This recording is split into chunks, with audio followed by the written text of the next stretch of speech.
Ethan is just using his show as a platform to destroy his enemies, almost exclusively women. I mean, not for nothing, it just seems to be more women that will go after Ethan Klein. Girls like gossip more. He's in more of like a feminine sphere. Ethan didn't sue XQC, who he previously accused of being a content thief. I think it was because he didn't say things like, this is a market replacement. What's Ethan's goal with targeting you, do you think? He hates women. I think he hates women so much. Guys, women always need to be defended. They cannot defend themselves, and anytime somebody criticizes a woman, they're going after them, and I think that's disgusting. This is the debate. The live ambush from Ethan was just the beginning of the harassment towards Cruel World Happy Mind. Do you think that the end of the harassment was after she made 5 responses?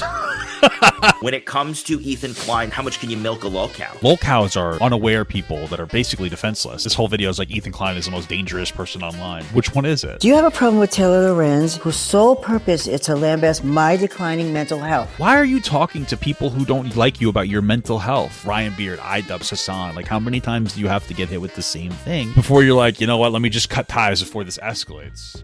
All right, guys, let's get this started. We got a video from Novell. Alex Novell, I think is how you say it. Ethan Klein's War on Women, Content Terminator. I love this. This is fun. This is beautiful. My level 24 captain's beating a level 40 captain. I mean, this is a beautiful. This is gonna be a beautiful time. We're gonna have a lot of fun. Some of our favorites are here. Ethan Klein, woman, I think. Never know.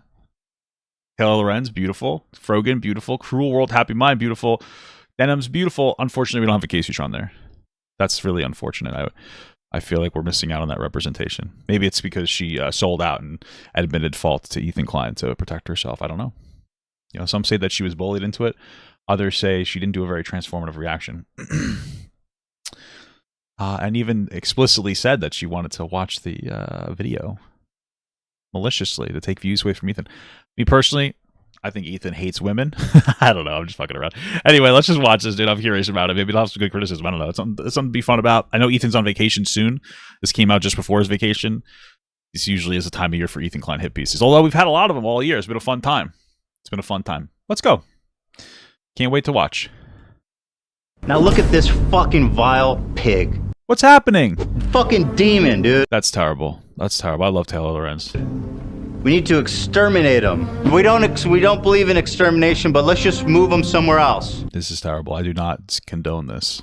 All right, we need to get this here in its own neighborhood, with its own kind. Whoa. That's it's fantasy. The culture war is raging on all fronts. Foot soldiers, fresh off the assembly line, strike the hot What the fuck is happening? iron of the battlefield in droves, inoculated with the pounding drums of war. It's going to war, you know what it is, guys? It's fucking straight up the front lines. I'm going to the fronts today to fight for the Jewish people. Trapped in a never-ending battle against anyone brave enough to fight back. The architect of the culture war sits safe and tucked away. Is Ethan Klein the architect of the culture war? I feel like, I mean, I guess Trump would be the architect of the culture war, no? But I feel like maybe if you're going to go with like an online person, wouldn't it be Asmongold? I feel like that's one thing. Here's one thing, right? Is I feel like, and I don't know, maybe this guy will make the point, but I feel like a lot of people, all these snarkers or whatever you want to call them, I don't really know. But a lot of these guys, they always, for some reason, they never criticize Ethan Klein for not talking about Asmongold. And I'm not saying it's like a requirement, but I feel like that's a strong argument. Like, hey, you talk about Hassan a lot. Like, obviously, it's partially, well, it's largely due to, you know, him having an issue with Hassan. And, you know, he talks about him a lot. But if you're going to talk about politics, how come you're staying away from Asmongold? He's buddying up with Nate Fuentes, a legitimate anti-Semite, somebody that you would probably say is not a good person. You know, like, how come you're not really shitting your pants over that? I think that's a decent criticism. You know, I mean, it's possible that Ethan just feels like he's had enough drama this year. He doesn't want to go into it. But I feel like if you're going to talk about anti-Semitism a lot, you should be talking about the guy who we watched the other day talk about how slavery should come back, and in the form of like arresting people for stealing $2 worth of things and then forcing them to do labor, which would take jobs away from Americans. So I guess blaming illegal immigrants for taking jobs, but then also do slave labor for other jobs that benefit, I guess, I don't know, capitalism or something. You know, that guy. What about that guy? You know, I feel like that could be a decent criticism. I don't know. Away from the horrors of the front lines, with endless resources and endless rage for the world that he created. But maybe, just maybe, we can turn back the clock. Maybe this time, we can actually stop Judgment Day from happening once and for all. Face the force, powering all the hate. I feel like Ethan Klein doesn't want another community battle with right now. I mean, that's valid. I get that. You know, but still, Asmongold is getting very comfortable with anti-Semitism, so I feel, and slavery. And, you know, just fucking not having due process. Oh. Shut it down for good. It's the only way Dude, to if my guy bring dies, about I'm gonna shit. change to the chaos of war. Some people think that change is impossible. And maybe they're right.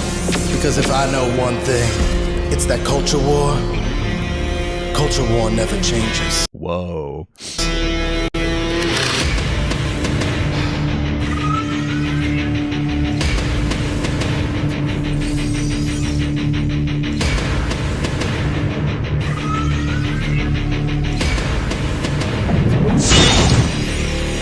War never farts. Is the video too loud? I think you're complaining. Why don't you just turn yourself down? Is the video louder than me? Let me tell you guys a story. All right. Ethan Klein can't stop harassing women Oh, base. I'm just kidding. on the internet. You know I don't like talking about women's looks. Yeah, said that one. You don't need to. You don't need to. It's beneath me. That being said, you pig! You loser! It looks like she lives in a swamp. Whoa! I'm pretty sure, in his defense, I'm pretty sure Casey Tron, this was after Casey Tron had insulted his wife. So, you know, gonna talk shit, get hit. Looks like she hasn't showered, and she is a succubus. Some people would say that's not a bad thing. I don't know. Smelly women, it's kind of hot. I'm just You're a fucking piece of shit. I'm not kidding. I'm gonna stand tall and proud. I think enough is enough. I shouldn't have to feel self-conscious about liking smelly, hairy women. Okay, there's nothing wrong with it. You are the biggest fucking. Oh, can I say it? She did. Fuck you. I can call her a bitch. I can call her a horrible person, but I would never do that. That's so. I would never kind. say that. And no, and I mean that. So beautiful. I only use this harsh language to exemplify the fact that I can say whatever I want about her. Yeah. Can I just say that we don't Yeah, I think that was right after Casey Tron settled the lawsuit. So have a click problem he was being a little petty on that one. at this school? And some of us shouldn't have to take this workshop because some of us are just victims in the situation? Whoa, that's beautiful. That's probably I love, true. I love that. How many of you have ever felt personally victimized by Ethan Klein.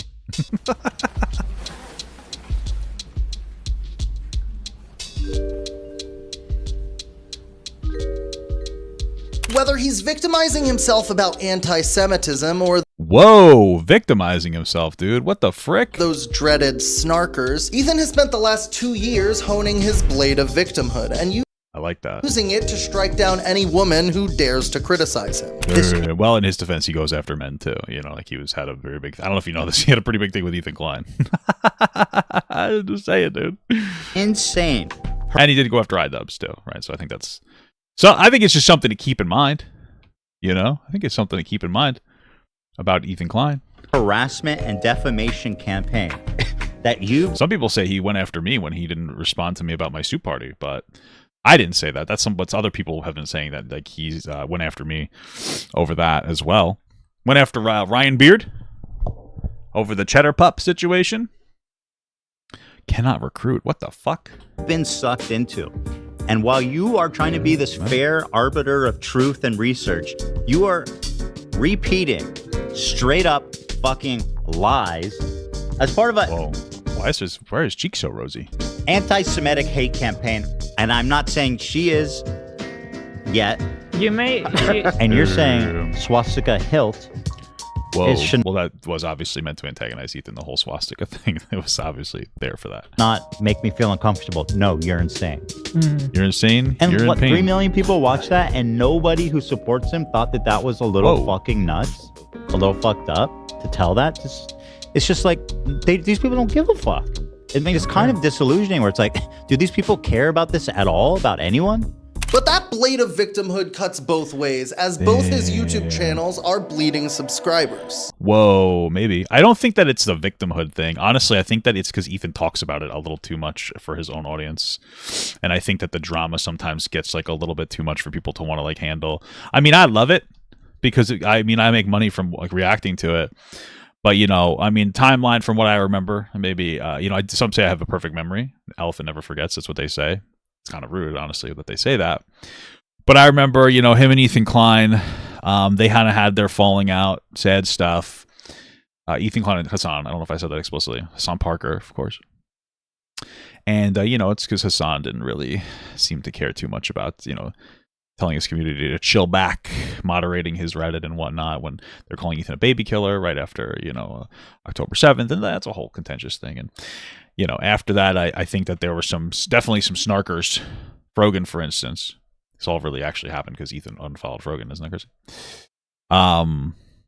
Who were talking about Ethan, and he kind of gave him a time of day, and he played into it a lot. And I remember thinking, like, man, you should stop talking about this. And then, of course, the human skulls thing happened in the CPS call, and then I stopped really pushing that, or not pushing that narrative, but saying that because it's like, well, you guys pushed it quite far. Kind of at this point, I get why he would be so, you know, kind of petty about it, right? And I think that maybe that probably caused it, part of it. But then I think that also, you know what, maybe that's not even it. I mean, they for a long time, I think they were afraid of getting any criticism, so they didn't really put themselves out there on social media. You know, you do be gotten to make TikToks to plug you content, you know? So I guess it's all speculative. I mean, still very popular, of course. Of course, no one's as popular as me, but at least to my mom, she loves me. So never really stopped saying that. Fuck you. Don't disagree with me in my own chatter. I will ban you. I will ban you for disagreeing with me, even a lightly disagreeing with me. Even respectful disagreements will get you banned in my chat, just to let you know. The H3 podcast, Ethan's main channel, I'm just kidding. has lost almost 400,000 subscribers since January of 2024. Hey, congrats on 2.7 million, you know what I mean? Making them one of the fastest shrinking communities on the platform. Let's be real. Let's call a spade a I would say his community is probably tight, like, stronger than ever, though. You know what I mean? spade. Hashtag trauma bond. Am I right? The views are down. We'll get him back. We'll get him back. These are people that That's I beautiful. wanted to shed anyway. Let's be real. Let's I be knew what real. I was doing when I Let's got be real. Some people say let's be Israel. into this. I mean, But the views are down. The members are down. The revenue's down. yeah, I heard that Ethan used to be maybe number 2. When it came to members only content, some would say that he might have shrunk to number 3. I don't know why. I don't know who told me that. And Ethan's coughing. Listen to him. He's like a Tiny Tim, man. Dude. He's like Tiny Tim. What the fuck? Over here. But Ethan Klein will not go down without a fight. When Pop, I have to respectfully disagree with you that you are the sexiest man alive. You think that I am or I'm not? he's not going scorched earth on his former friends and colleagues, Ethan Klein spends his time fighting multiple court battles and rage texting anyone who disagrees with him. That seems to kind of, I mean, like I saw, maybe it's not real, but I saw a couple of things. I mean, Ethan does talk to his critics more than he talks to people that are friendly with him, I feel like. Is that, maybe I'm just wrong. Maybe I'm wrong. I don't know. But like, he seems to be talking, like, I think he talked to this guy. He was like texting this guy and he's like, we said something in confidence. I don't know. It's like, what are you doing? Why are you spending your time doing that? I was actually lucky enough to be on the receiving end of some incredibly paranoid Ethan Klein rage texts that I've taken the artistic liberty of bringing to life with a dramatic reenactment. Oh, this is so beautiful. Thank you. So I love the theater. I love it. I just went to a wedding that was basically the theater. Dramatic reenactment. The part of Ethan Klein will be played by Michael Jackson. Hope mediation went well yesterday. Let me know if you think today will work better for you or if tomorrow is better. I know you have a show today, so no worries if you need to postpone. I'm around all day today and tomorrow. What the hell? Meditation ended up taking like 13 hours. No worries, we can talk tomorrow. The next day. How's today looking for you? Do you have a problem with Taylor Lorenz infrequently retweeting the account called Ethan's Attic, whose sole purpose is to lambast my declining mental health? Do you think it's okay to Is this real? target someone's mental health as a partisan attack? Bro, I need confirmation. Is this real? Is Ethan, I'm not trying to be an asshole. Okay, listen, maybe this guy's memeing. But if this is actually texts that why are you talking to people who don't like you about your mental health? Like, I do feel like Ethan's gotten definitely a raw deal. Okay? Human skulls, the CPS, false CPS skulls, I agree. Why the fuck are you trauma dumping on your enemies.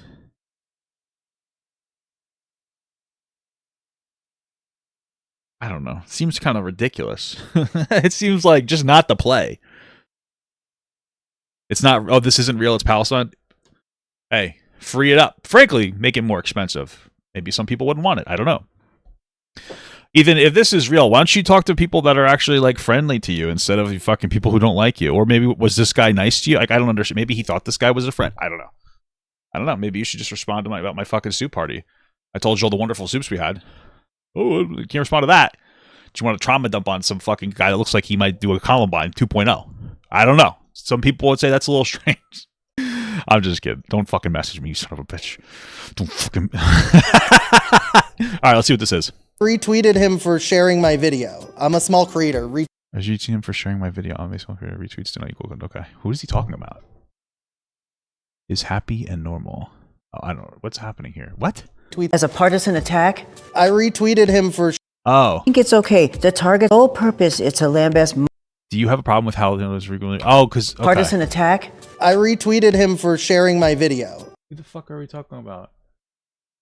Oh, okay. Okay, they retweeted me, shared a video about this anti-Destiny video. Got it. I'm a small creator. Retweets do not equal endorsements. Sometimes they might, but also I don't know why he's worried about a smaller creator doing something like that. Oh, okay. All my accounts are public. It's not a gotcha that I've interacted with these folks before. Here is a post that you retweeted.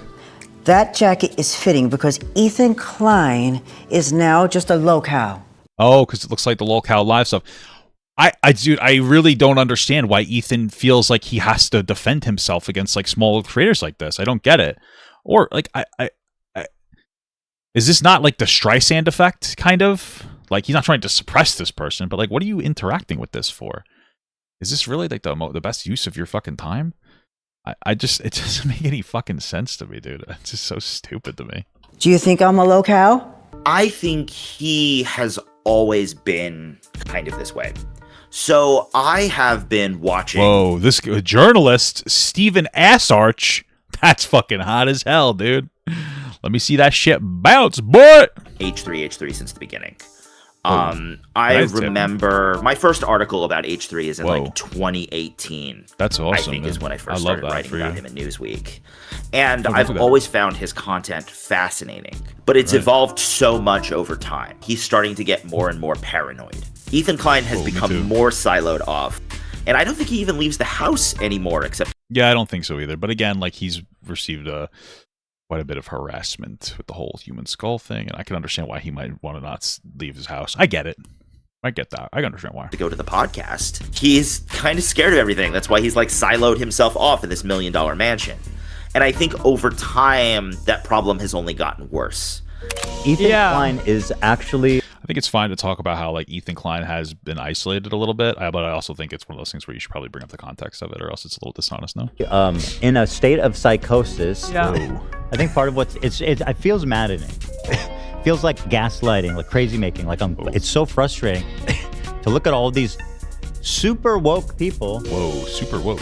And nobody fucking can see what's happening. Ethan's paranoia has clearly overtaken his online personality to the point that it's become the fuel for his entire content machine. She's doing the thing where she's saying this Jew is hallucinating anti-Semitism. That might be true.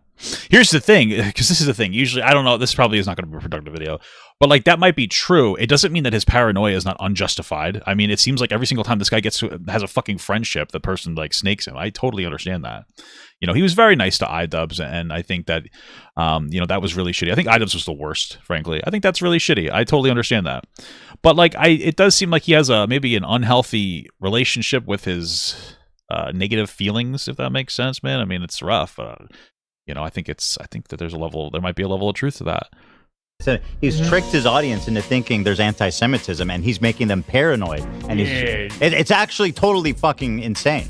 Like this is just straight up Nazi racism. Like holy fuck. From Ethan's perspective, everyone is out to get him, but that also means that everyone is also fair game to be targeted by him. Except Asmongold. Sorry, I'm being a little snarky myself, dude. Listen, if you're gonna dude, that's a 24-hour. That's a 24-hour. The only person who's allowed to make anti-Semitic jokes here is me. I'm gonna give you a 30-minute timeout because I'm funny and a little Jewish. So is my wife. She's a little Jew in her. It's about 5.5 inches. Not too bad. So, you know, some people say that that's better. Why would you want it to be too big? That was might hurt. Anyway, wow, I'm getting absolutely fucking booty stuffed. Anyway, the point that I'm trying to make is, don't be mean. I mean, I have a policy.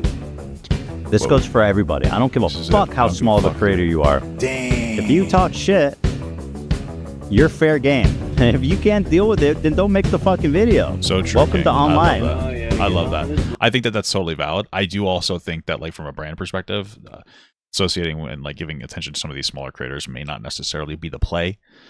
I think that Ethan's probably better than responding to like every hit piece about him. You know what I mean? Like, it just is what it is. But I think it's something to be said about that.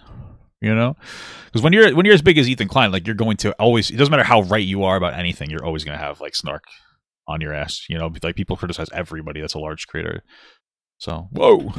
I'm not like all the other bitches. And maybe it's because he came from a time where like he didn't get necessarily a whole lot of criticism because he was in like a very small atmosphere on YouTube, and then like now he's evolved to become very, very mainstream. But hey, maybe I'm stupid as fuck. Is that you can shit on and fucking just collect the free views. That's not how I do it.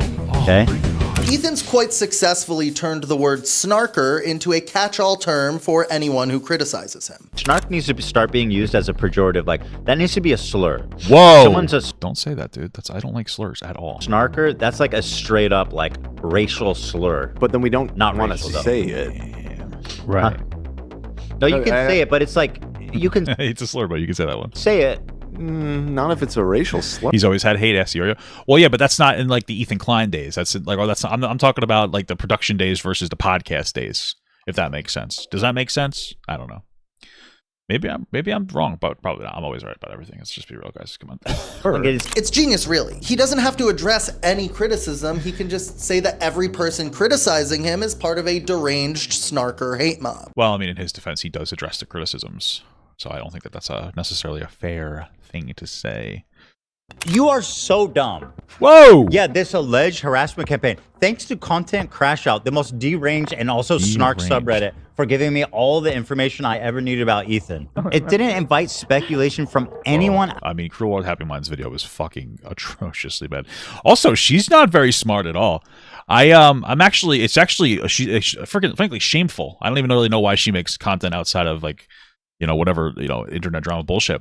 I remember we watched her video. I'll have it up probably maybe before or after this one. I don't really know. But I watched her video about internalized misogyny. And one thing that really triggered me, unironically, was when she was talking about women in the workplace. She referenced a book. I forget what it was called exactly, but the book was from a woman who was successful in the workplace, and she was trying to teach women how to advocate for themselves to be successful. And one of those things some of those things she was saying was things like, "Hey, you should be more boisterous. Speak your mind," because it's one of those things where, and I think that that's the right thing to say to a professional woman, because unfortunately women will be called quote unquote bitches or bitchy if they decide to advocate for themselves, but you have to push through that. You know what I mean? It also said that you should find a male partner that will split the domestic labor. I also agree with that as well. You know what I mean? Like, be a strong woman, advocate for yourself. A lot of the things that I saw in the read down of that book was a lot about my mother. I think my mother is a businesswoman, single mother, raised me, very strong woman. And I see a lot of that in my wife as well. Not my mother. That'd be weird. Anyway, let's move on from that. And she said the book was bad because it taught women to advocate for themselves and stuff. It was strange. It didn't make any sense. She's like, oh, yeah, so instead of change the field to be more accepting of femininity or something, I don't know. She criticized it. She said that was a bad idea for women to try to function in the workforce by finding a domestic partner that will share like some of the domestic labor. Like, basically find a man that's a little bit more feminine in a positive, productive way. And it was just insane how she criticized this. It was foolish. It was atrocious. It actually offended me, honestly. I'm not even kidding. I found it kind of offensive. I found it unproductive. I found that to be the opposite of what I think that you need to teach professional women, which is to like be strong, be firm, find a partner that will support you physically, emotionally, mentally, domestically. And so I don't even like her outside of this typical content. Freudian gut. Listen, guys, my mom, I love my mom. She's not that hot. Now, maybe if my mom was hot, I might want to have sex with her, but she's not. I'm just kidding. No, but I mean, realistically speaking, typically, I mean, it's not. I think it's pretty common. Usually, a mother teaches their son how to be treated by a woman, and they teach their daughter how to, treat a man or whatever. Let me go through the actual thing instead of sound weird. Like in general, in a relationship, a man should teach their daughter how to be treated, and should teach their son how to treat somebody. And a mother does the same. They teach their son how to be treated, and their daughter, how to be a woman or whatever. Unless you're trans or something. I don't know. God bless. I don't know how that works, but God bless you. We love trans people. And so, I found a woman that's similar to my mother. She's a strong, advocating woman. Except my mom's not really hot, unfortunately. You know what I mean? So, at least not to me. If you guys want to hit her up, be my guest. I don't really give a fuck. She do have some money. Deranged snark circles. That's what snark brain is. And that's what he's suffering from. Whoa, you don't snark have to, brain. You don't have to suffer from snark brain. We need a hotline. 1-800 snark brain. Ethan didn't invent hate mobs, but he is an expert on weaponizing his own. All right, let's go to war, guys. Speaking of which, let's go. And like I said, when you see what's going on, I have no choice. I have to do this. I want to get along with the fun and the games and just have silly, fun episodes. And silly fun. Listen, we did have some silly, fun, lighthearted episodes this week. I'm glad to offer a variety. However, when this is happening, when the war is coming, listen, I'm like Ukraine. Whoa. When the war comes to me, I have no choice but to defend myself. Okay. I'm being invaded. Okay. Okay. Okay. Wow. And ironically, I'm also being invaded by a bunch of fucking commie tankies. Besides his rabid community of YouTube members, Reddit foot soldiers, and rabid FUPA troopers, Ethan Klein also has a network of commentary orbiters leeching off of him for drama content. Hey, I wouldn't say leeching, but I will watch it. I will say, one of my proudest moments are probably the least. I have a little more variety in my content than a lot of the other, Ethan Klein orbiters. Nicholas Yor's cool. I like him. He's a nice guy, I think. Except for the fact that he talks to too many women at once. Maybe you should stick to one. Kind of fucked up. And also, he kind of ignored me last time I went to round one. Kind of fucked up as well. Some would say. I wouldn't, but I also would. But we have some, good variety here, and we talk about. Hey, listen, go watch this conversation I had with Caleb. Also, check out the Papa Gut Leftovers channel. This is what we're plugging this year. Some great alternative short form content. Great stuff. This is like stay-at-home mom gets blindsided by a divorce, and stuff about your coworker being an asshole, stuff like that. So take a look at that, guys. Diversify your bonds, some would say. Nicholas Diorio is a king orbiter, yeah. Diorio, my fucking best friend, dude. Best friend, dude. I call him Jolly Saint Nick. Wow. I love Nicholas Diorio. That's beautiful. I love that. I love. I've been watching your content. I think you're very funny guy. Very funny. And I feel like your beautiful. coverage has been really good on topics that I end up watching. Like you're good with research. He's the Pope. That's beautiful. Wow, we love that. Top slopper and First, this is a real question. How the fuck does Ethan Klein? How the fuck does Nicholas Diorio have so much time to be on fucking Twitter all day when he works like an actual job on top of this? Okay, I cannot get on top of this. Is actually like, how do you do that? That's fucking insane to me, dude. What the fuck? Cousin of John Pork, Nicholas Diorio, made over $241,000 in a single year covering the Ethan Klein drama. I doubt that, honestly. I almost guarantee you he made more than $241,000. I think. Maybe not. I think he made a lot more than that.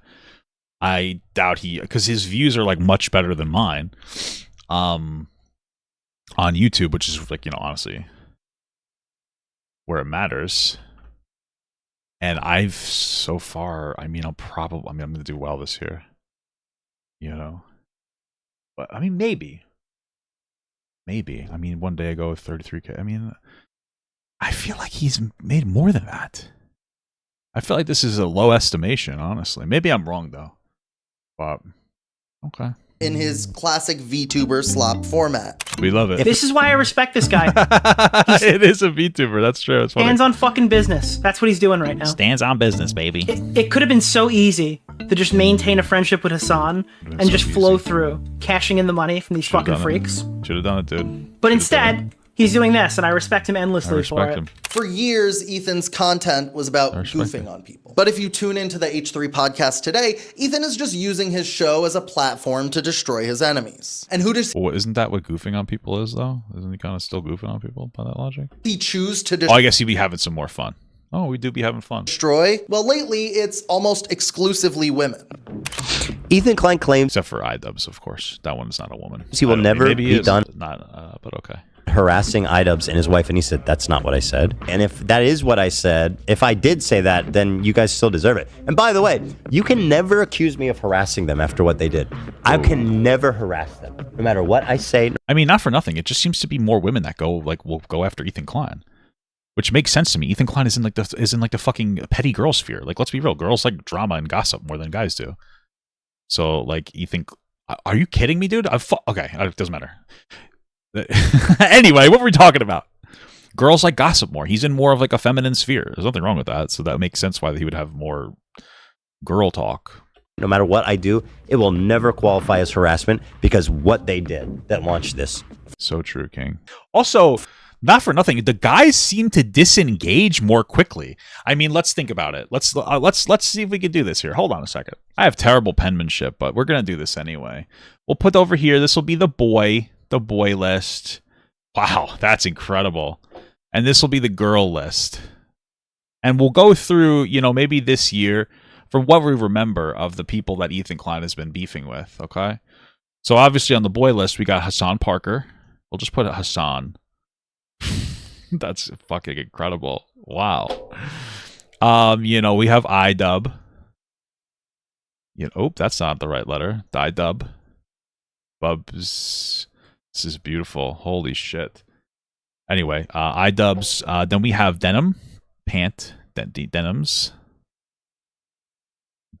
Okay. Then we have Frogan.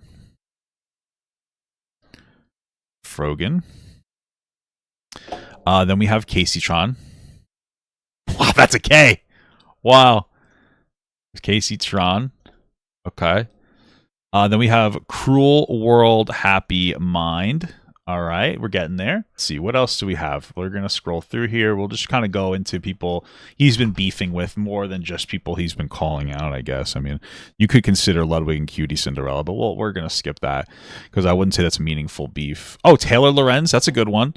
I think Taylor, Taylor. Taylor. I'm not really going to include Vanilla Mace. I feel like it's not really mutual. Let's see. I mean, Trisha Paytas, he's really been going after her, but also Moses. We're going to cancel those two out. Let's not worry about that. Here's a black guy. Who are we considering? People that he's really going back and forth with. I mean, he's criticizing a black guy. Black guy? No. Oh, the black guy. Sean the Black. A different black guy. But Sean the Civic. Civic. Call him Sean the Civic. I think it's a beautiful name, by the way. I love that for him. We'll continue to scroll through some of these people he's been beefing with. Destiny. I think that one's reasonable. They had a beef. I think I would consider that on the list of people to go after. Oh, Anissa. Yeah, you're right. Anissa. Incredible stuff. Let's see. Somebody. This is more of like a beef. We're kind of talking about the beef people. This is from 2 years ago. I think it might help if I don't just scroll through the videos and maybe I actually scroll through the fucking live stream like not a stupid fuck. Candace. I don't know. Maybe we should add. Let's just check back. What was his claim? Me of harassing them after what they did.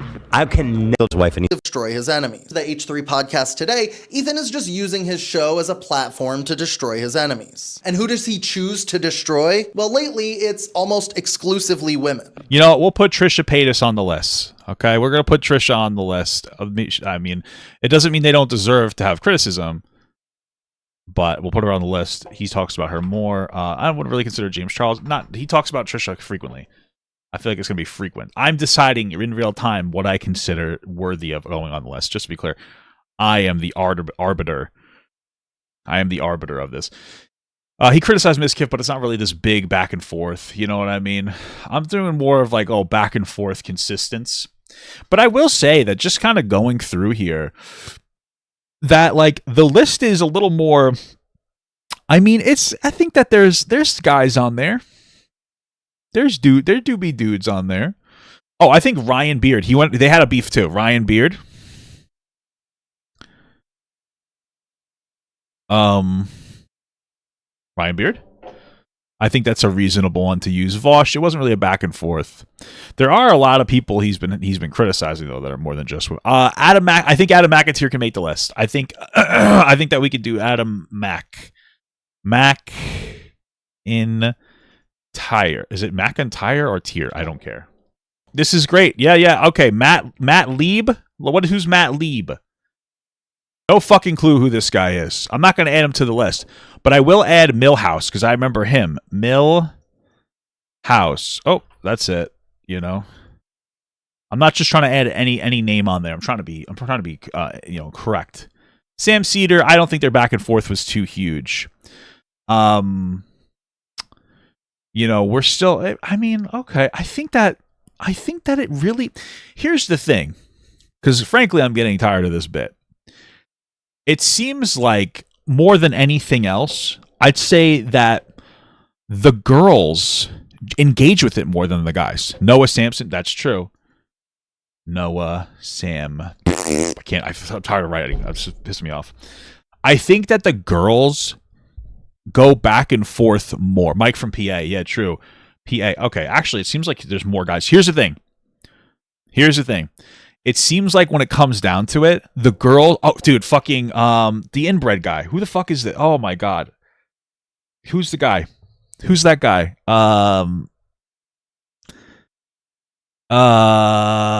Fuck. Yeah. Bad empanada. Chris Kunzler. Fuck. We're just going to put CC. Chris Kunzler. All right. So let's be absolutely clear. Coming out of this, I'm done. Stop adding people to this. You're pissing me the fuck off. The reality is, it seems like the guys on the list don't go back and forth as much, generally speaking, as the girls on the list. So I don't think that he's really been like exclusively going after women. I just think that they are more likely to engage. Aubrey Smalls. Yeah, I remember that. Aubrey Small. I see, this is what I'm talking about.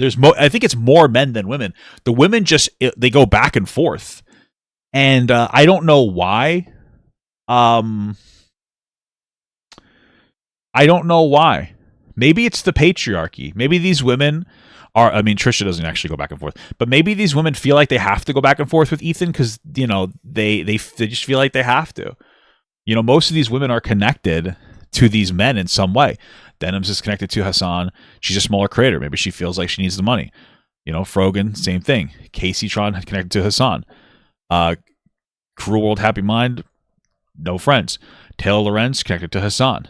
Anissa connected to Hassan. Let's be real. I'm seeing a pattern, and if anything, the pattern might be Hassan using women to go after Ethan Klein.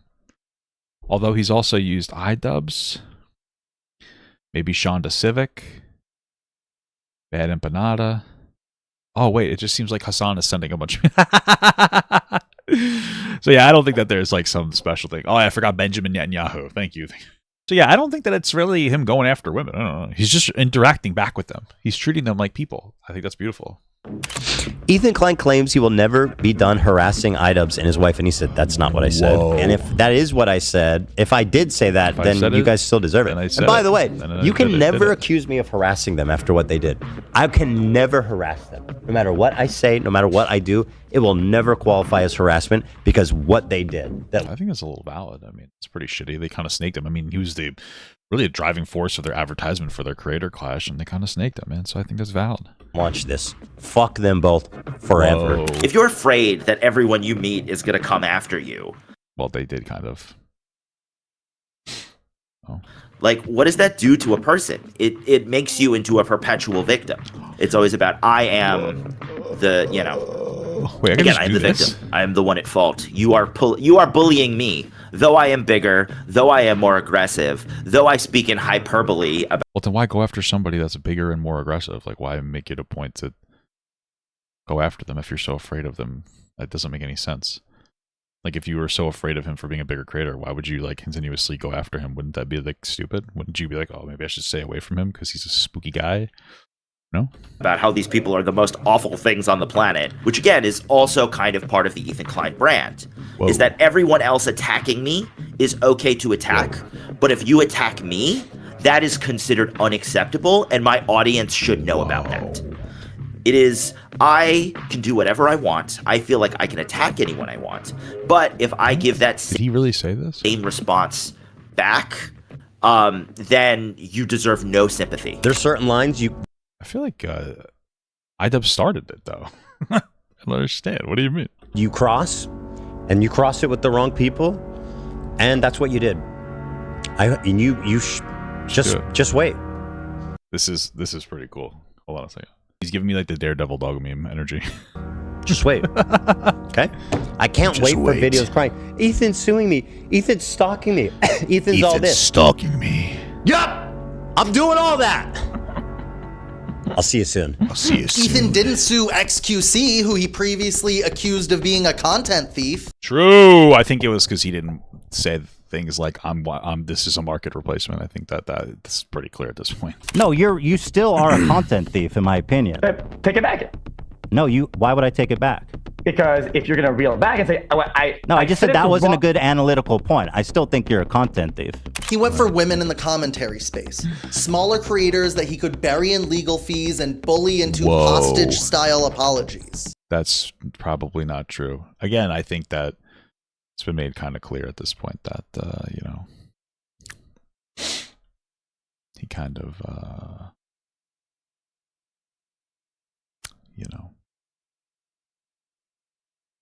has a reason for isolating those people.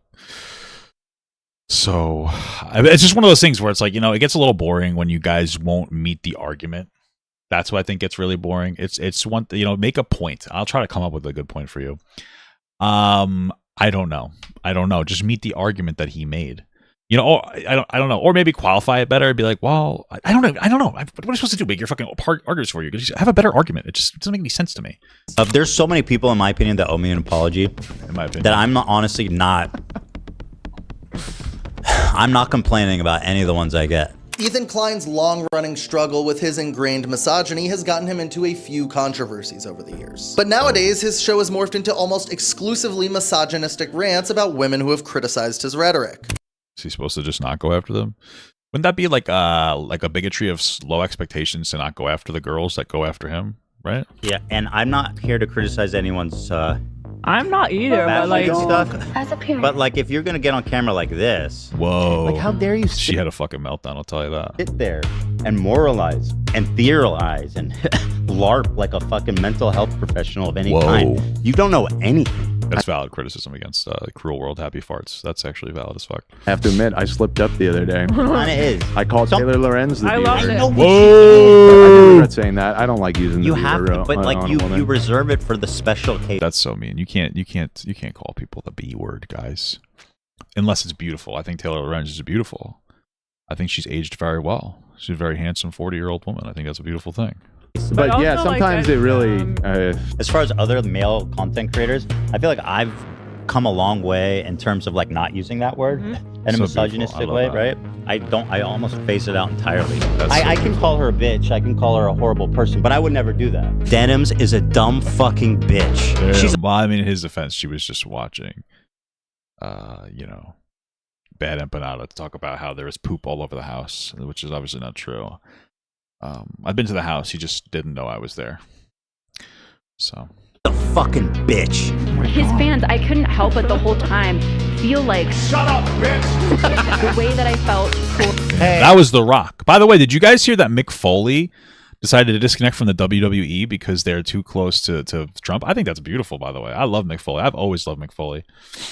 Greatest wrestler of all time. A lot of people say. I agree. I'm actually a lot of people. I'm probably the weight of at least 3 or 4. So. Hey, Rock. You know what? Standing up for The Rock. He's right. Throwback right there. Wow. She really is. She really is a Nazi B word. Can you call her a Nazi B word for me? Nazi bitch. Yeah, thank you. Tamara, do you want to call her a Nazi B word? You're another Jewish woman. I can. The music's kind of hypo. Wait, I don't know if she's there. Any Jewish women? You're more of a Mankind fan. I think that's fair. You know what I mean? That's second favorite. McFoley favorite. You know, maybe Cactus Jack is up there too. Dude Love. I don't know. All different people, by the way. I want to call her a Nazi B word. I don't think she's there. Oh, she's not there? Yeah. Fair enough. I'll call my mom. Among all the women that he spends his time raging about, perhaps no one has been harassed by Ethan Klein more Oh, we're gonna guess. Is it Frogan? than Taylor Lorenz. Fuck. God damn it.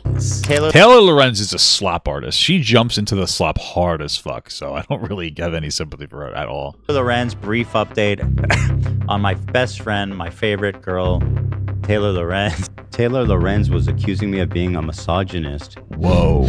For saying she looked like a ventriloquist dummy.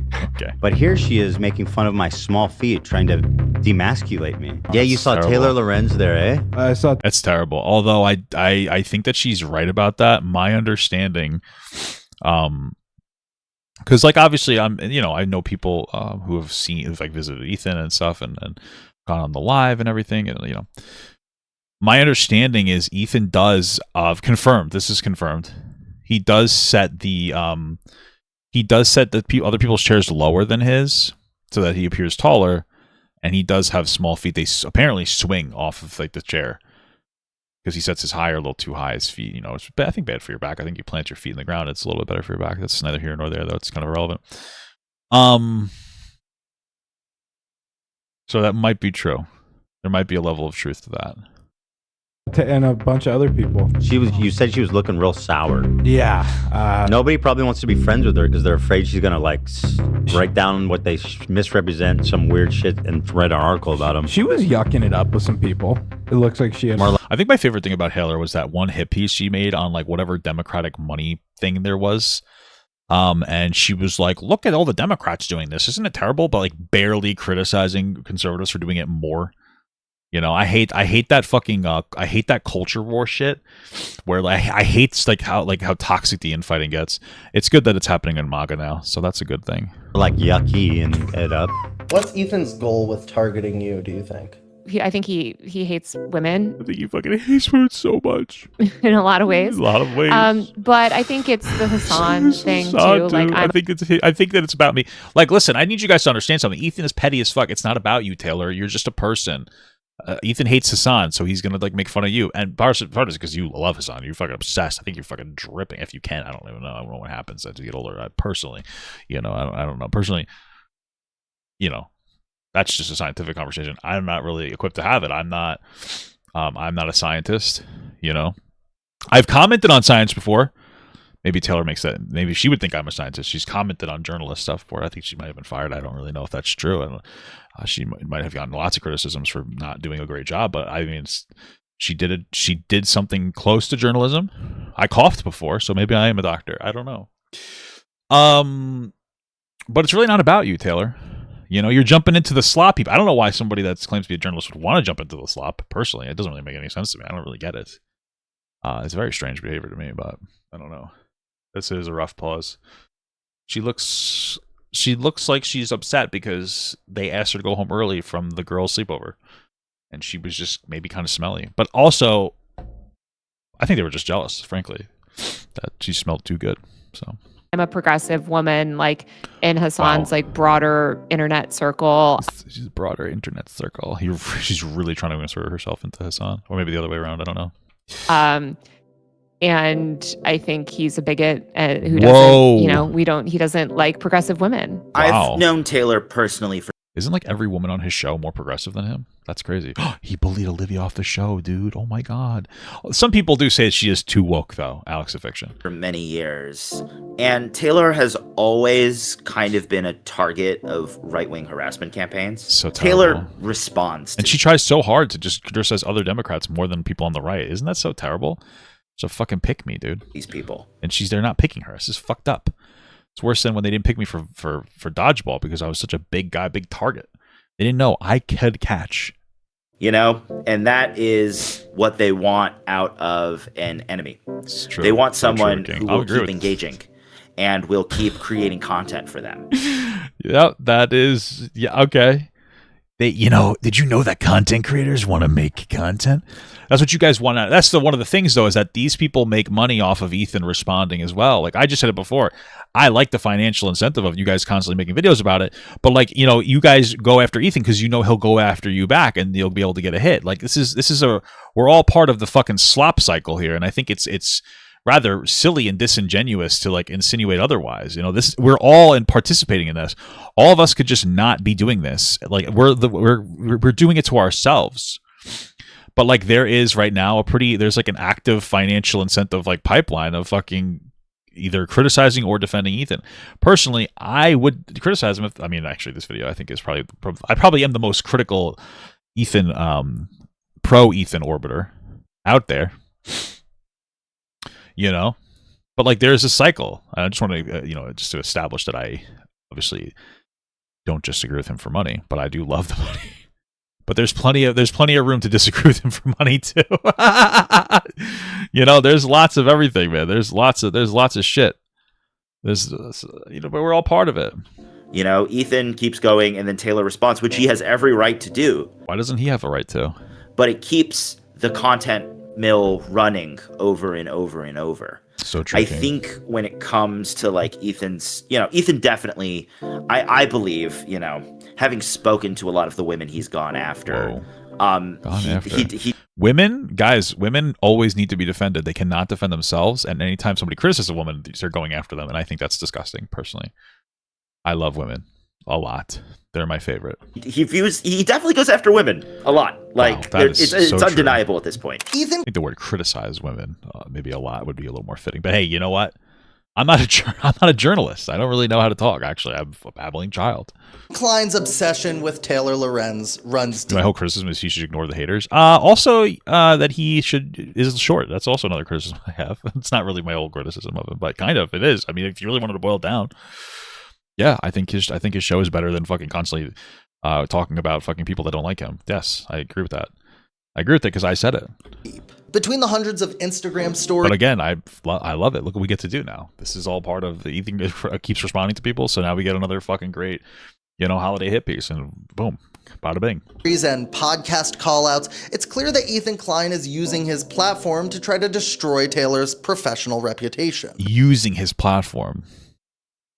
He's not just responding, he's using his platform. Taylor's already had she's already had a pretty rough go of it. I mean, Taylor is the person that we've seen a video talking about how, oh shit, look at this guy, the gift delivered. Talking about how she would try to talk to minors without their parents' consent to try to get information about them. From when it comes to interviewing for TikToks or whatever, I don't know. So, Taylor, you are a propagandist scumbag. Whoa. This is not reporting. This is hackery. Oh, Taylor. Oh shit. Taylor, okay, I wasn't prepared for this. Thanks so much for chatting with me. I'll be totally honest with you. I don't Is this AI, dude? Oh my god, dude. He's escalating the downfall of American society. Holy fuck. respect your reporting. Oh. Yeah, and don't I believe don't your think eyes. you're honest. Believe actual journalism. Is that you? No, it's just a soundboard. Thanks so much for chatting with me. Taylor, not if you're a hack. You think Ethan is the best when he has a co-host bounce off of? That might be true. Not if you're a hack. Yep. Taylor, not if you will support Hassan until the very end, no matter what, with the small hope that that if you're the last woman on earth, maybe he'll sleep with you. Not if that's all true. Go ahead. That does seem to be true. So. Go ahead. Not if that's. Thanks so much for chatting with me. Okay. Yeah. I knew it. I should have been like the butt or She's something. so mad. Man, what the fuck? And I just can't get over the fact that Taylor Lorenz keeps lecturing our community, which is majority female, Damn. on how He's doing the I have black friends meme, guys. Jesus. much I'm dangerous to women. Guess what? I have bad news for you, Alex. women are deeply misogynistic. This is what I'm talking about. What do you think? Guys, any woman that disagrees with me is deeply misogynistic. I've been saying this for decades. Snark Reddits are. Snark subreddits are the picture of misogyny. Do you think that she forgot that she shouldn't say snark Reddits or the picture of misogyny because there's a huge anti-Ethan snark Reddit? Doesn't doesn't Anissa Janma like almost exclusively go after like the women like really heavily? Like the behind, like, yeah, they criticize Ethan Klein, but then behind the scenes they're like threatening Olivia. You better quit your fucking job right fucking now. Like, what do you mean? What's going on here? What are we talking about? That's crazy. That's crazy work. On the internet. I don't know where people got the idea that women don't uphold misogyny. Whoa. He's a misogynist, first of all. First of all, misogynist. Second of all, gay? I wouldn't say that. Everything he says misogynistic stuff all the time. He's deep. Some people say Caleb Hammer is gay, like 33% gay. I say he's 67% straight. It's a joke about. I don't know if you guys know about this. Young people, young kids, they say 6'7" a lot. They think it's a funny meme.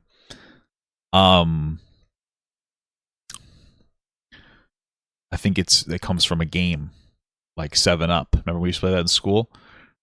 Some people used to cheat and they would look at people's face, the shoes. I always found that to be kind of below the belt, but deeply misogynistic and appears to have he look at all the stuff that he said about young women. Look at all the stuff he he said just about young traffics women. in Can we show it? Misogynistic hate, and that feeds. Not to be an asshole. Like all these women are like adults, right? Like Frogan is like 30, Denims is like 30, Casey Tron's like 30.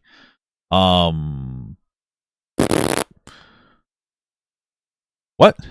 These snark communities, because Ethan is actually has a very symbiotic relationship with the snark communities. He has recognized that yes, you are a part of the snark community, but okay. Snarkers on the internet, these again, which I've reported on for years. They are. I've been reporting on snark for years, I guess. But part of it's because I'm in the community of snark of Ethan. Vicious, misogynistic, and hateful, and he loves to leverage those people against. Loves it. He loves doing this. The women that he targets. I've been saying this for millennia. Great source there, girlie. You fucking dumbass. Whoa. The HD podcast. Actually, personally, and I was actually talking to Taylor Lorenz behind the scenes, and we were having like a really big conversation, and she's like, Ethan's always going after girls, and I said I agree, and we had a really long conversation about how she feels like Ethan unjustifiably and unfairly went after Colleen Ballinger. She was like, really, like, what? Who cares? Colleen's just like a theater person. I understand that she probably shouldn't be talking to young people, but she obviously didn't want to have sex with them. She just talks to them without their parents' consent. Something that Taylor Lorenz has also done. I don't know if you guys have known that before. So she's like, I do the same thing when he's going after her. He's basically going after me. She said this to me on private. This is real, guy. I'm not making a joke at all. Obviously, we didn't have a conversation in private, but I just wanted to play you a 16-year-old that she apparently talked to that said this. Oh. This is from Taylor Lorenz Content Cop. Oh, okay. So did Taylor ever reach out to your mom? No. No, she never reached out to my mom. Oh, she just went straight to you. Wow. Did that strike you as odd? For me? Yeah. It didn't too much just because of, 2021, like everyone reaches out to everyone somehow these days. Mm-hmm. So, I kind of understood that in a sense. Then again, I also kind of saw it coming because I knew that she was kind of working on the article. Yeah. So interesting. There is a weird... I was really just making a joke, and then I was like, wait a minute, there's a slight similarity of not understanding proper boundaries when it comes to young people. Shit. I was like, oh, wait a minute. They do kind of look the same, too, no? Like, they're a little similar looking. There's a little bit of a similarity here, I think. Older white woman. Something going on there. I don't know. There might be something there. Fuck you. Like, fuck you. Fuck you. Whoa. After releasing literally, dude, that's sexual harassment. Guys, we got him. We got Ethan Klein. Video about Ethan Klein on her own YouTube channel, YouTuber Cruel World Happy Mind was invited on the H3 podcast for what where she floundered around for like 4 hours or whatever. It's constantly like just not able to answer a question. He thought would be a good faith conversation. It was. Ethan was pretty nice to her, I think, and she just kept lying. It was very strange. But you can go watch my coverage, guys. I literally do this for a living. It's actually appalling. Little did she know, Ethan and his whole crew had prepared an entire docket of debate-style questions for her. Oh my God! Like what? First of all, thanks for calling. Nice to what did he meet you blindside her with? Virtually. Yeah. I appreciate it a lot. Yeah. So what I want to do today is talk through it, right? And I can express talk to it, yeah. Myself, you can express yourself, and we'll see if there's any understanding. So far, I'm terrified, honestly. Things brought. I'm gonna try my best to be respectful, and I want to have a productive conversation, right? So that's my goal here. Do you know what happened on October 7th? Whoa. We were living it still because my family. She doesn't. I just want to be very clear because I watched her original video. She said she didn't know anything about October 7th. And I think that and that's fine. Not everybody has to get politically educated, but I think it's important, if you're going to, weigh in on some of these topics, maybe that you know what the fuck you're talking about, right? At least a little bit, but she was like, I haven't looked into it. And then later on, she's trying to go on fucking live streams and fucking harassing Chris Kunzler and putting him through the abuse of him having to listen to her fucking talk just insanely.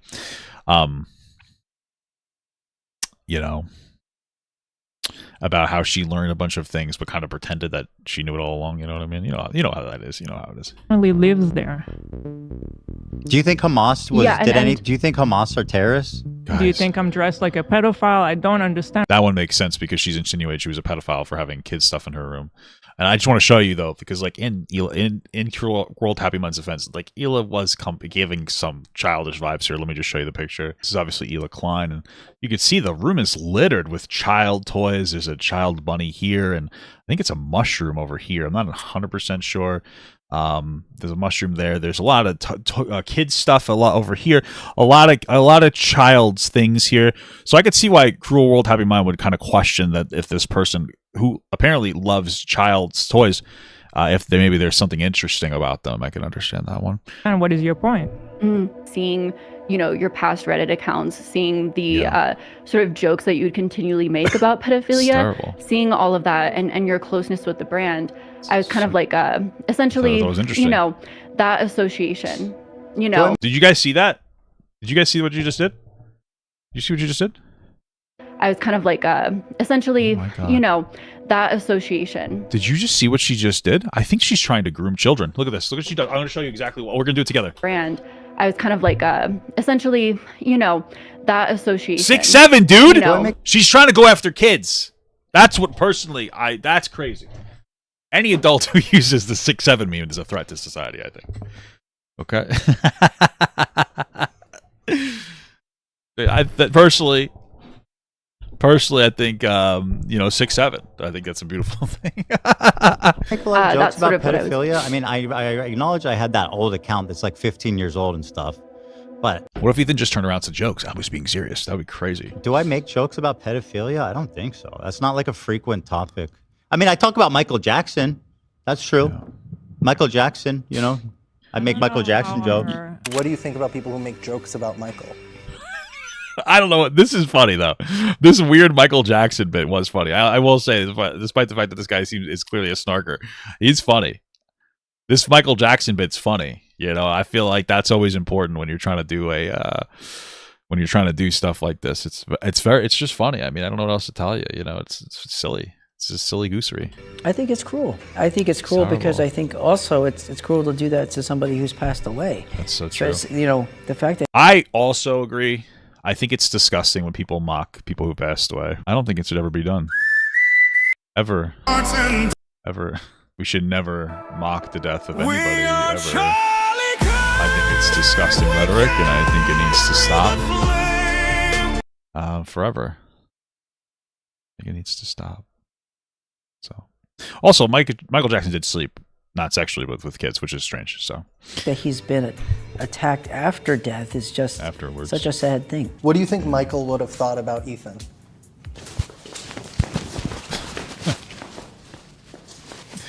Wow, that's it. I'm not gonna lie. I think this might be a form of mental illness. To be so much of an impersonator. That seems almost obsessive. So, but some people do say that I am a John Goodman impersonator. So, wow, this is so beautiful. I love this. I'm ready to get started whenever you are. So. No, I'm not done yet.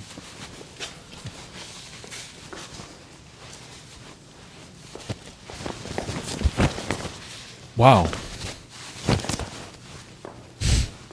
We only got like 30 minutes, so whenever you're ready. Will you do the moonwalk with me? I'll try. Okay. And then we can get started. Okay. Okay. So you're gonna go up on the right toe. You slide the left back. Wow. This guy's been practicing. This is a bit, dude. You know that this guy's been practicing. It's not bad, actually. Tell me, why did you share this post from Froggy Tonic encouraging people to insult me in real life? Sorry, I mean, who has? Not that you shared a post of him doing this. Do you think I deserve violence in some physical response? Whoa. Again, dude, I've been covering this story and chatting with the individuals involved. How would you suggest I go about getting these people to speak frankly about this situation?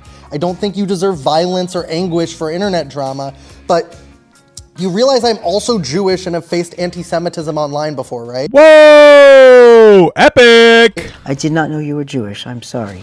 Condolences. Yeah, I think that's the appropriate response when somebody tells you they're Jewish. I am. I'm a little bit. I wasn't kidding before, okay, guys? Please, all my Asmongold fans, I know I have a lot of them. Don't unsubscribe from me because I'm Jewish, okay?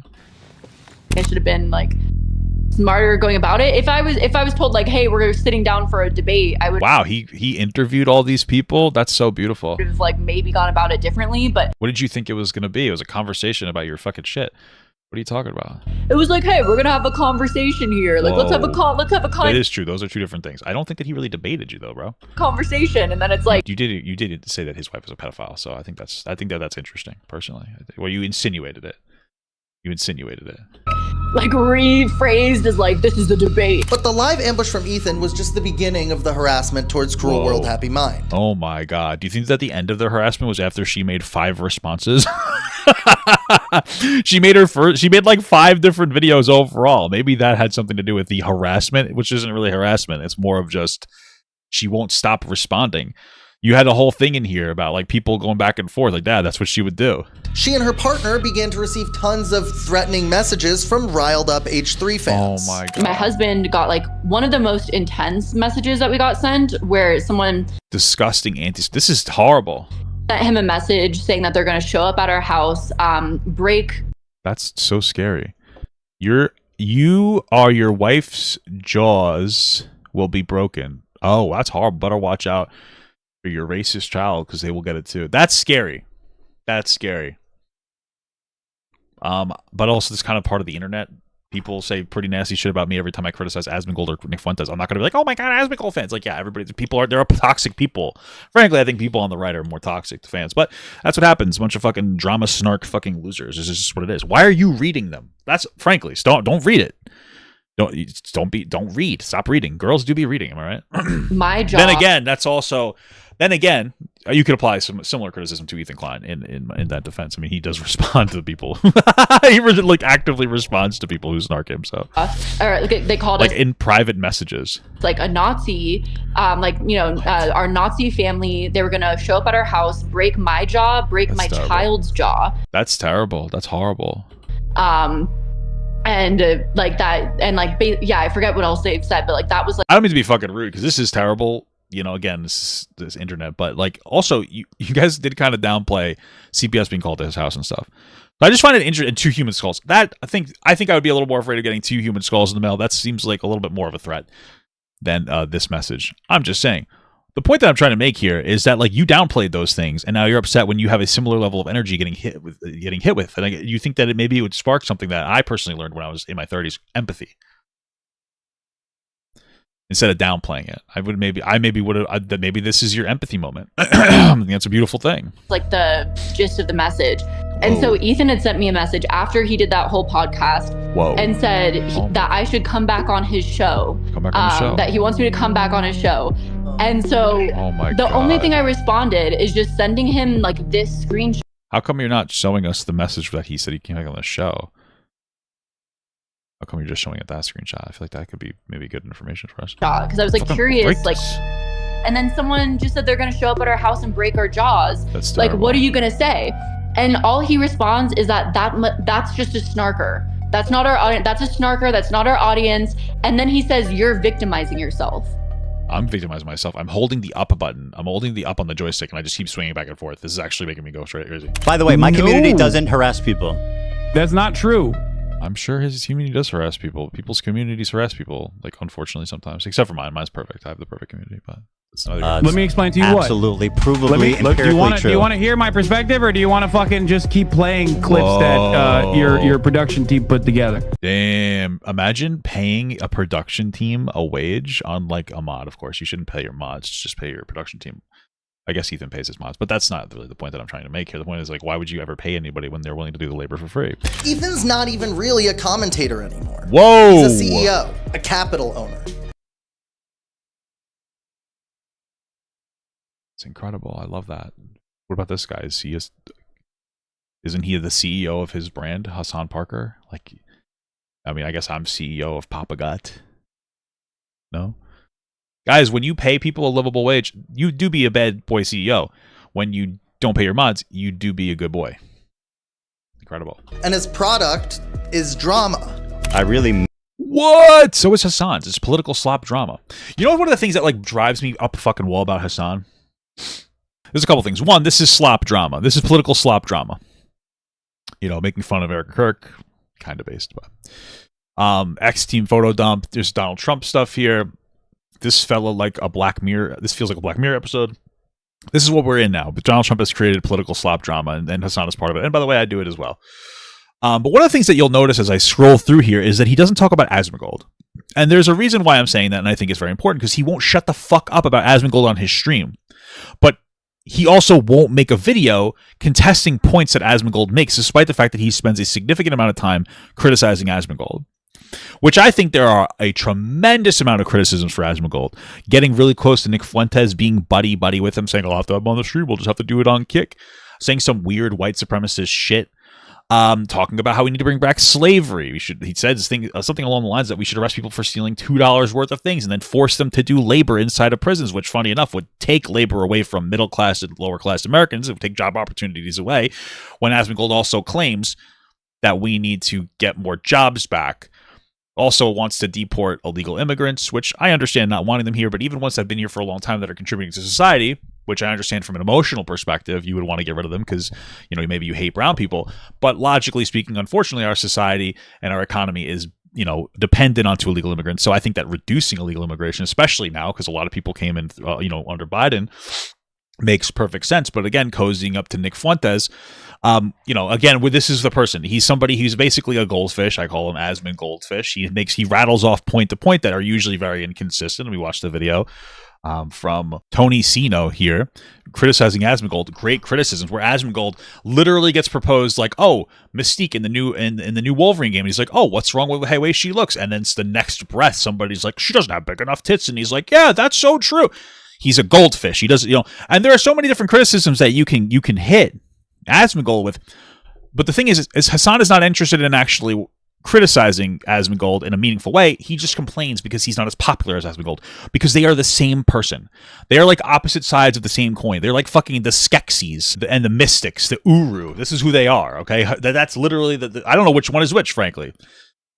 Hassan Parker, literally born with the silver spoon in his mouth, horse riding, entire life was basically handed to him, and then he fell into streaming and he became very popular. Okay, then what do we have with Hassan? What do we have with Asmongold? He was a welfare baby that let his teeth rot out, despite the fact that he didn't have to, and then he fell into streaming. This is what his greatest claim to fame when it came to a job was working 2 tax seasons for the IRS. Hassan's biggest claim to fame is working the jobs that he was given by his uncle. You know what I mean? And it's like they're the same fucking person. And I think that's why that Hassan can't actually come up with reasonable criticisms of Asmongold whatsoever. He'll make videos making fun of Erica Kirk, kind of based, but then he won't deconstruct Asmongold, which is probably the most popular political streamer on Twitch. It makes no fucking sense at all. And it's just because he's jealous. That's it. That's all it is. He's just jealous. But he won't actually criticize Asmongold on anything meaningful. But he'll talk about him enough to get clipped like 5 times a day to be put onto fucking Twitter. Of course. What? It's incredible. Miss the time when we could produce fun segments without having to sensationalize or clickbait it and just upload it and knowing people were going to enjoy it. I think the only way they'll push it is if it's like hyper specified to you, which is why super specific like drama stuff tends to do the best. Ethan has long said drama do be fun. That he models the H3 podcast after the Howard Stern show. Whoa. I don't think he really does that anymore. I think he started it as that and it's changed significantly. So. But Ethan's ignoring a big difference here. Howard Stern had bosses. Howard Stern had limits set by people that were above him. Well, Ethan kind of does as well. I would say that Howard Stern had significantly fewer limits. I mean, he said some pretty gross shit about people over the years. He was joking with Trump about how Trump would like spy on girls and be creepy, or not, I don't know if spy is the right word, but be creepy with girls at fucking during like the pageants. Wow, incredible. So Ethan does have the boss. It's called YouTube. There's particular standards, and he's gotten punished multiple times, like week-long bans for speaking out of pocket. So Ethan Klein answers to no one, and that's part of the problem. Yikes! Kind of owning yourself on that one, buddy boy. How the fuck are you supposed to grow a business and participate in this space? I feel like serial rapists and murderers get treated the same way. Like, okay, I don't know. I mean, I've already said it before, but like, did they start to pump out clips on TikTok and stuff? Because like, instead of focusing on all the snark shit, pump out, like, do other content, pump out more clips. That's the thing, right? This is one of the things that and Ethan had just said it. He gets more views when he talks about drama. Right, which makes sense. You're going to get less views if you do more fun stuff. The thing is, though, is that we've things have changed. I think they started to pump out some clips. It seems like they started to actually like put clips. This was probably 2 hours ago. Today, 2 days, 1 week. I thought they're doing a little bit more. A week. This is a video. They're not doing enough. They have enough content to put at least one video out a day. But the thing is like, yeah, same thing for me. My the videos that I will do about drama get more popular. But if I get a really popular clip, that could turn the entire fucking world on its head. And that's the point. If you make a content shift and then you realize that like, oh, the organic growth is not a thing anymore, really. The biggest growth you're going to get through clips, then yeah, they could probably turn it around. So they're kind of like stun lock themselves into it. Like, I know people that worked. Howard Stern literally that played with dead girls' bones. Is that true? Didn't he make fun of Anna Nicole for being too fat or something like that? On somebody like James Charles' shoot, and they're treating me the same way. When you have no guardrails, no one to tell you, hey, maybe don't rage text that guy, or that is valid though. That part's valid. Or maybe suing that small creator is a bad look. You end I don't think it's a bad look. I think that the bigger issue, and I know every time I do criticism, I think probably doesn't exactly help me with my relationship with Ethan, but whatever. Maybe that's just a vibe I'm getting. I don't know. Maybe I'm just being a fucking baby. Here's the thing. I think that it would have made like and I get it also because like I'm a small creator, so it's like, oh, who the fuck are you? I get it. I'm still gonna say what I'm gonna say. I don't really care about it. If Ethan was like, we're gonna sue these people, the temperature is gonna drop down which is absolutely what happened, and we're gonna use it as an opportunity to shift back to like talking about like more like fun stuff or like generalized drama instead of specifically anti-Ethan drama. I think that could have been a great content strategy. So I don't think it's a bad look. I just think that they should have kind of flipped after that, because things did calm down after that, because people felt like less inclined to go after Ethan, of course, especially if they believe these like weird snark narratives of like, oh, he's just going after small creators. He's not, you know what I mean? He's it's the people who maliciously reacted to him.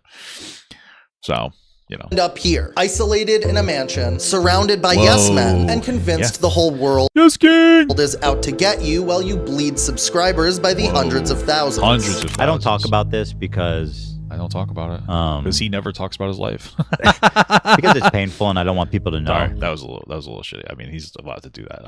I was doing like a little ad that was meme. But I'll say, I mean, it's from a professional perspective, our entire lives are ruined. I don't think that that's true. Collaboration. Not for nothing. This is something I don't quite understand. For me, like seeing how well conservatives are doing, just lying all the time, has made me feel pretty good. It's like, wow, I can make a mistake and like I won't be really punished. Like it's okay. Like I feel good. You know, you're seeing people. You make it. What is it? Was it Megyn Kelly who said that like 15-year-olds aren't actually like kids, basically, and it's not really a big deal that Jeffrey Epstein wanted to basically rape them? I mean, that's crazy. She can recover from that. I mean, what? You know, I haven't done anything near that bad, so.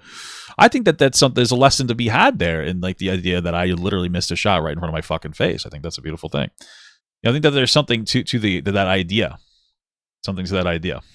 You know, partners, business partners, employees, creators, you know, friends. Brittany Broski just completely stopped responding to me. Yeah, which by the way makes sense from her like her brand perspective, and I think that it's kind of valid. You know. Even if Ethan I think overall has gotten like a raw deal, it's still your brand, and it's not really Brittany Broski's responsibility to tarnish her brand by associating with you. You know, I think that that's something to keep in mind as a creator, and I do think Ethan, it is within his power to actually shift his brand into a good spot. I don't think it's in a terrible spot. So, you know, I mean, you can't really blame them. Optically, you don't really look great right now. I know that. You know, not everybody's going to necessarily go to bat for you. You know, Brittany Broski's not a drama person. That's the thing. It's not like she's a drama person. She's kind of just like a different creator. So to have that expectation, I think is a little, you know, I'd say is a little ridiculous. But Brittany Broski, look, I don't blame her if she doesn't want to get involved in. I've seen what this harassment looks like, and I've seen what she received for basically doing nothing, right? So I don't blame her for wanting to not be involved in that, but it doesn't feel fucking good knowing that somebody that I was friends with in real life, that I had rapport with, that I hung out with, that I talked to about, you know, making a show together at one point, that we were in like regular contact, just like all of a sudden fucking quietly unfollows me and everything H3 related. Like, sure, I don't. How does responding to DMs put your brand ever? Is that like a real question? I'm not understanding your question or where it's coming from. I think. A little confused about your question. Blame her. I'm not angry at her, but like at the same time, just I mean, what the fuck? But I will say it's not really a very good look for your brand to like respond to a bunch of like snarker like snarker DMs. Like it doesn't really make any sense. It's not really the way like a content creator should probably be carrying themselves from a professional perspective. Did I do? Of course, I don't blame her. These people are the worst, you know. But we'll get them, guys. We'll get them. You know me. I'll ruin my fucking life in the pursuit of getting these people. Ethan Klein is involved in a number of frivolous lawsuits right now that he claims are due to infringements on his copyright. I've really resented this narrative from Hassan and all of these people in orbit who say their lawsuits are frivolous. When you spend a second to look into it, it's clearly not frivolous. And they keep rehashing the same dumb arguments like, oh, if it wasn't frivolous, why aren't you suing Asmongold? Dude, I said it in the video. I said it a million times over every time. It's because not the same thing. They willfully and maliciously copyright infringe. Yeah. In actuality, Ethan's lawsuits are a tool to scare and silence his critics. Yeah, probably. So what? Like, I'm not trying to be an asshole. So I just want to be clear, like within context. First and foremost, he has a valid argument because specifically these are people who said that they're trying to react as market replacement, right? This is the thing, and it creates like a malicious react conversation. But outside of that, like again, we're talking about a guy, and I think that is necessary. He shouldn't just be able to scare his critics. But these are people who did that. But then also like Denims is one who signal boosted this lie that like there's shit all over his house and like CPS needed to be called. It was an absolute necessity, right? And so with the harassment that's going on with Ethan, like, yeah, it makes sense that he would want people to stop fucking harassing him and his family. And it's like, you know what? And I'm going to have to sue these people. They're getting too comfortable. They're literally saying they're going to maliciously react to my content. They're too comfortable. They're signal boosting lies about people shitting in my house. I've had human skulls sent to me, et cetera, et cetera. So yeah, it makes sense that he would have that in his mind. You know? So again, with that whole aspect of like intentionally, saying like, oh, I'm going to react to take views away. Like, I think that's ridiculous. Like, you shouldn't be doing that. Like, I'm not reacting to this guy to take views away. And I don't think I am. I think, obviously, I'm a different audience than his. And there might even be people who watch me and think that this guy's kind of entertaining. Frankly, I do a little bit. You know, I mean, maybe I'm desensitized to all the snark shit. So it's like, oh, it looks snark shit. But some of it's entertaining. The Michael Jackson bit was funny. So I'm not, like, hate watching him at all. And I'm not trying to take views away from him. That's why I'm not getting up and going to the bathroom or, doing a bunch of other dumb shit.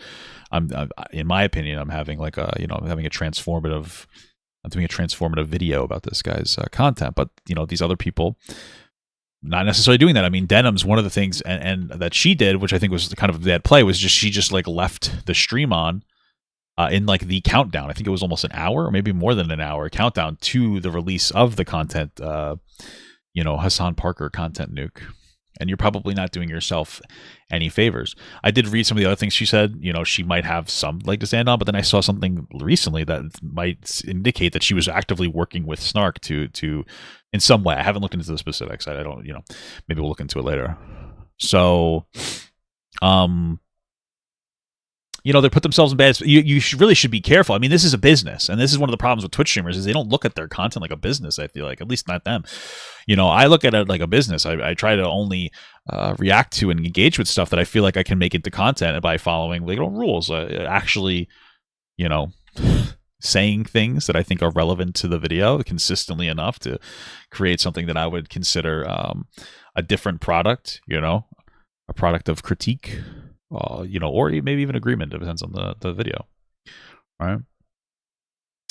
But a lot of these Twitch streamers don't do that. A lot of them will go on and watch TV shows all day, and they seem to they don't create boundaries for their own content. And then they get surprised when people are suing them for copyright. I mean, I think that if anything, it might be a good thing Ethan sued them only from the idea of like, oh, this is real. Like, it could be a fucking TV show next. When you're just running ads all over your fucking Twitch stream, when you're watching, fucking, I don't know, Cake Boss or something, or whatever the fuck these people are watching. Sometimes I see them, like Casey Tron especially. Maybe it's a wake-up call to be like, shit, maybe I should start making some more transformative commentary so I don't put myself in a fucking, like, huge legal issue. But they get too comfortable and too confident in this, frankly, this foolishness. I would consider it foolishness. Tactic that Ethan Klein learned the hard way after being scared and silenced himself by film industry mogul and former Harvey Weinstein lookalike Ryan Kavanaugh. Ryan Kavanaugh was probably one of the last, real powerful men that he went after. Look what happened with that. Didn't he go after Hassan? Would we not consider Hassan a powerful man? Casey Tron had to do a similar form of public humiliation. Did you just hear how many cuts there were? Look what happened with that. Casey Tron had to do a similar form of public humiliation. 2 cuts there, that's crazy. That he did with the Ryan Kavanaugh lawsuit. That is true, though. There was humiliating for Casey Tron, so that's fucking crazy. To Ryan Kavanaugh, I want to offer my sincere and unreserved apology. Wow. At the time, I was led to... Guys, this is super genuine. Sorry, guys, I went pee. ...believe you were behind a particular copyright lawsuit. Acting on that belief, I went on and attacked you publicly and persistently. Wow. In doing so, I failed to consider the personal impact of my actions. So true, King. And I lost sight of the basic respect so true every person deserves, regardless of any dispute. That hit its home. Because of the attention I placed on you, I know that you and your family became the target of harassment and hate. Wow. And truly, none of them deserved any of that. This is such a beautiful, genuine. The hurt that, was caused by my actions is something I take full responsibility for, and I am truly sorry for that. With this apology and with full respect, I ask that anybody who may have been acting on my behalf directly or indirectly stop immediately. Ryan and his family and his associates should be left alone now for good. Ethan spent That's what I've been saying the whole time.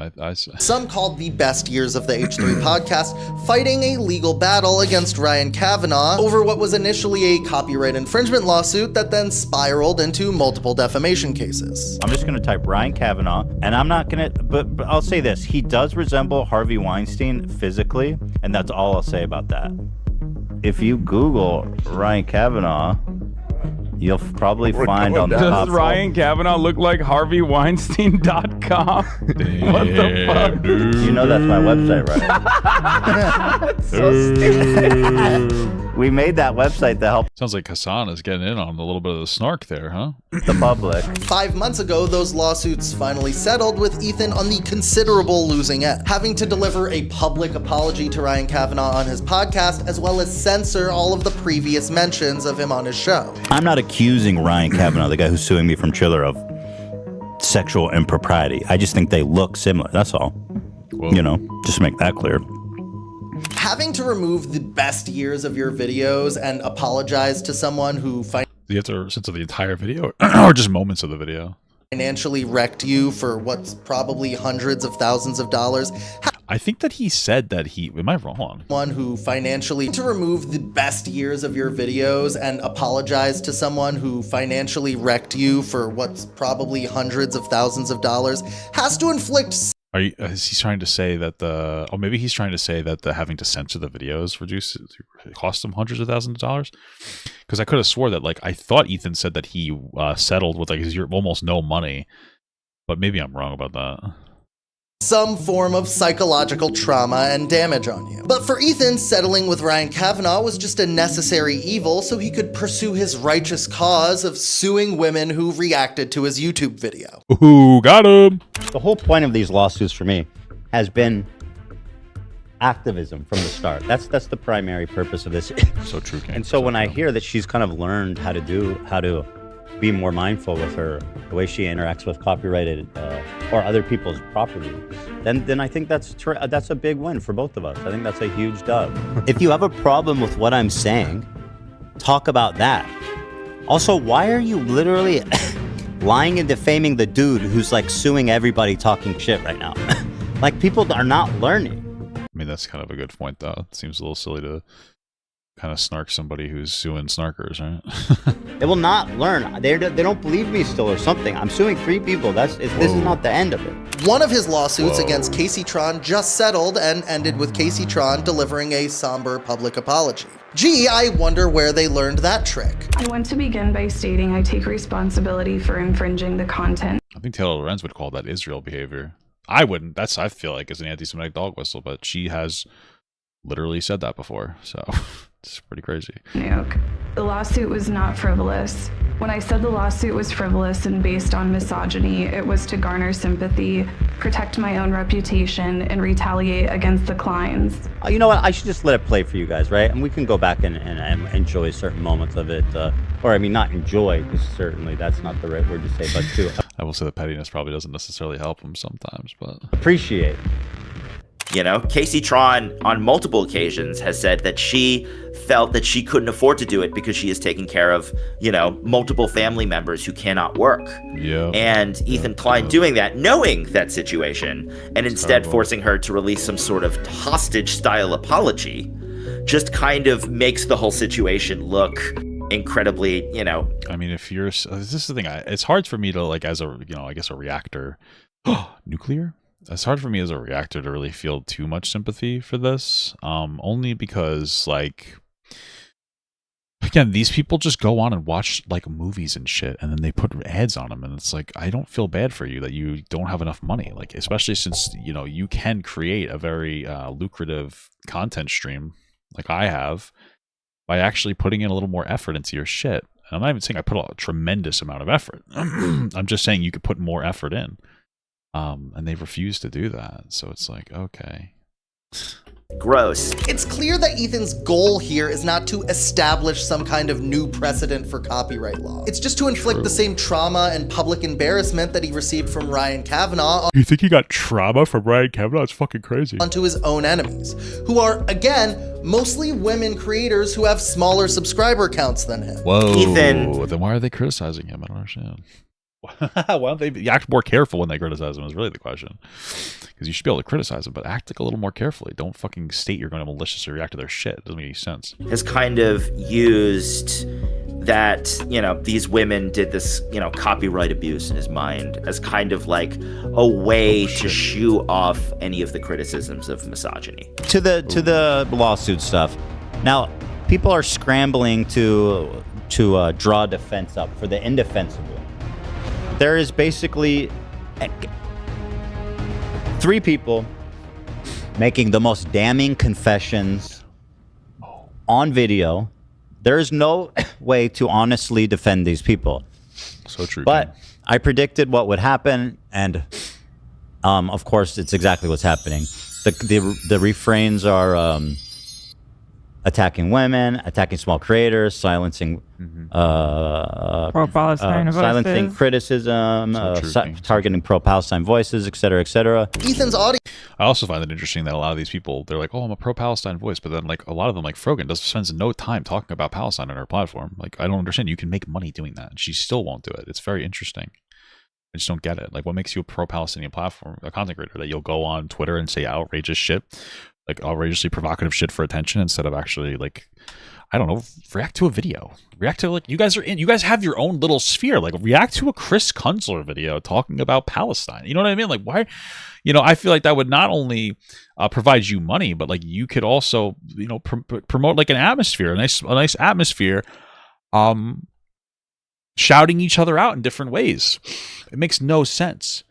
You know, you got in the slop verse, you know, all of us will react to like Willie Mack, Rob's Media, you know, people like that. You know, and it's like a nice little shout out for everybody. We, you know, do our reactions, we post them. There's like general community support for it. Why aren't you guys creating like these atmospheres, like of these strong atmospheres by doing this? There's no downside to this. It just makes no fucking sense. Like, I don't think that they think about these things. They're just farting around or something. I don't know. It doesn't really make any fucking sense to me. Audience also knows that he's going through some kind of extended crash out because they try to inflict the same trauma. And then even if they watch the video, they don't post it anywhere. You know what I mean? It's like fucking ridiculous. Hassan will, or somebody he claims is not him will do a Hassan fan page and post it. Trauma and psychic damage onto whoever Ethan tells them is the enemy of the week. What Ethan's audience doesn't fully understand when trying to do this type of harassment is that by trying to give the snarkers a taste of their own medicine, they've become addicted to the formula of gaslighting and public harassment, just like the snark communities. We do be loving gaslighting, guys. Harassment podcast. Yeah, that's what the H stands for. Again, there's another snarking talking point. I was like such a Karen. People outside of the snarking community don't use certain lines of attack.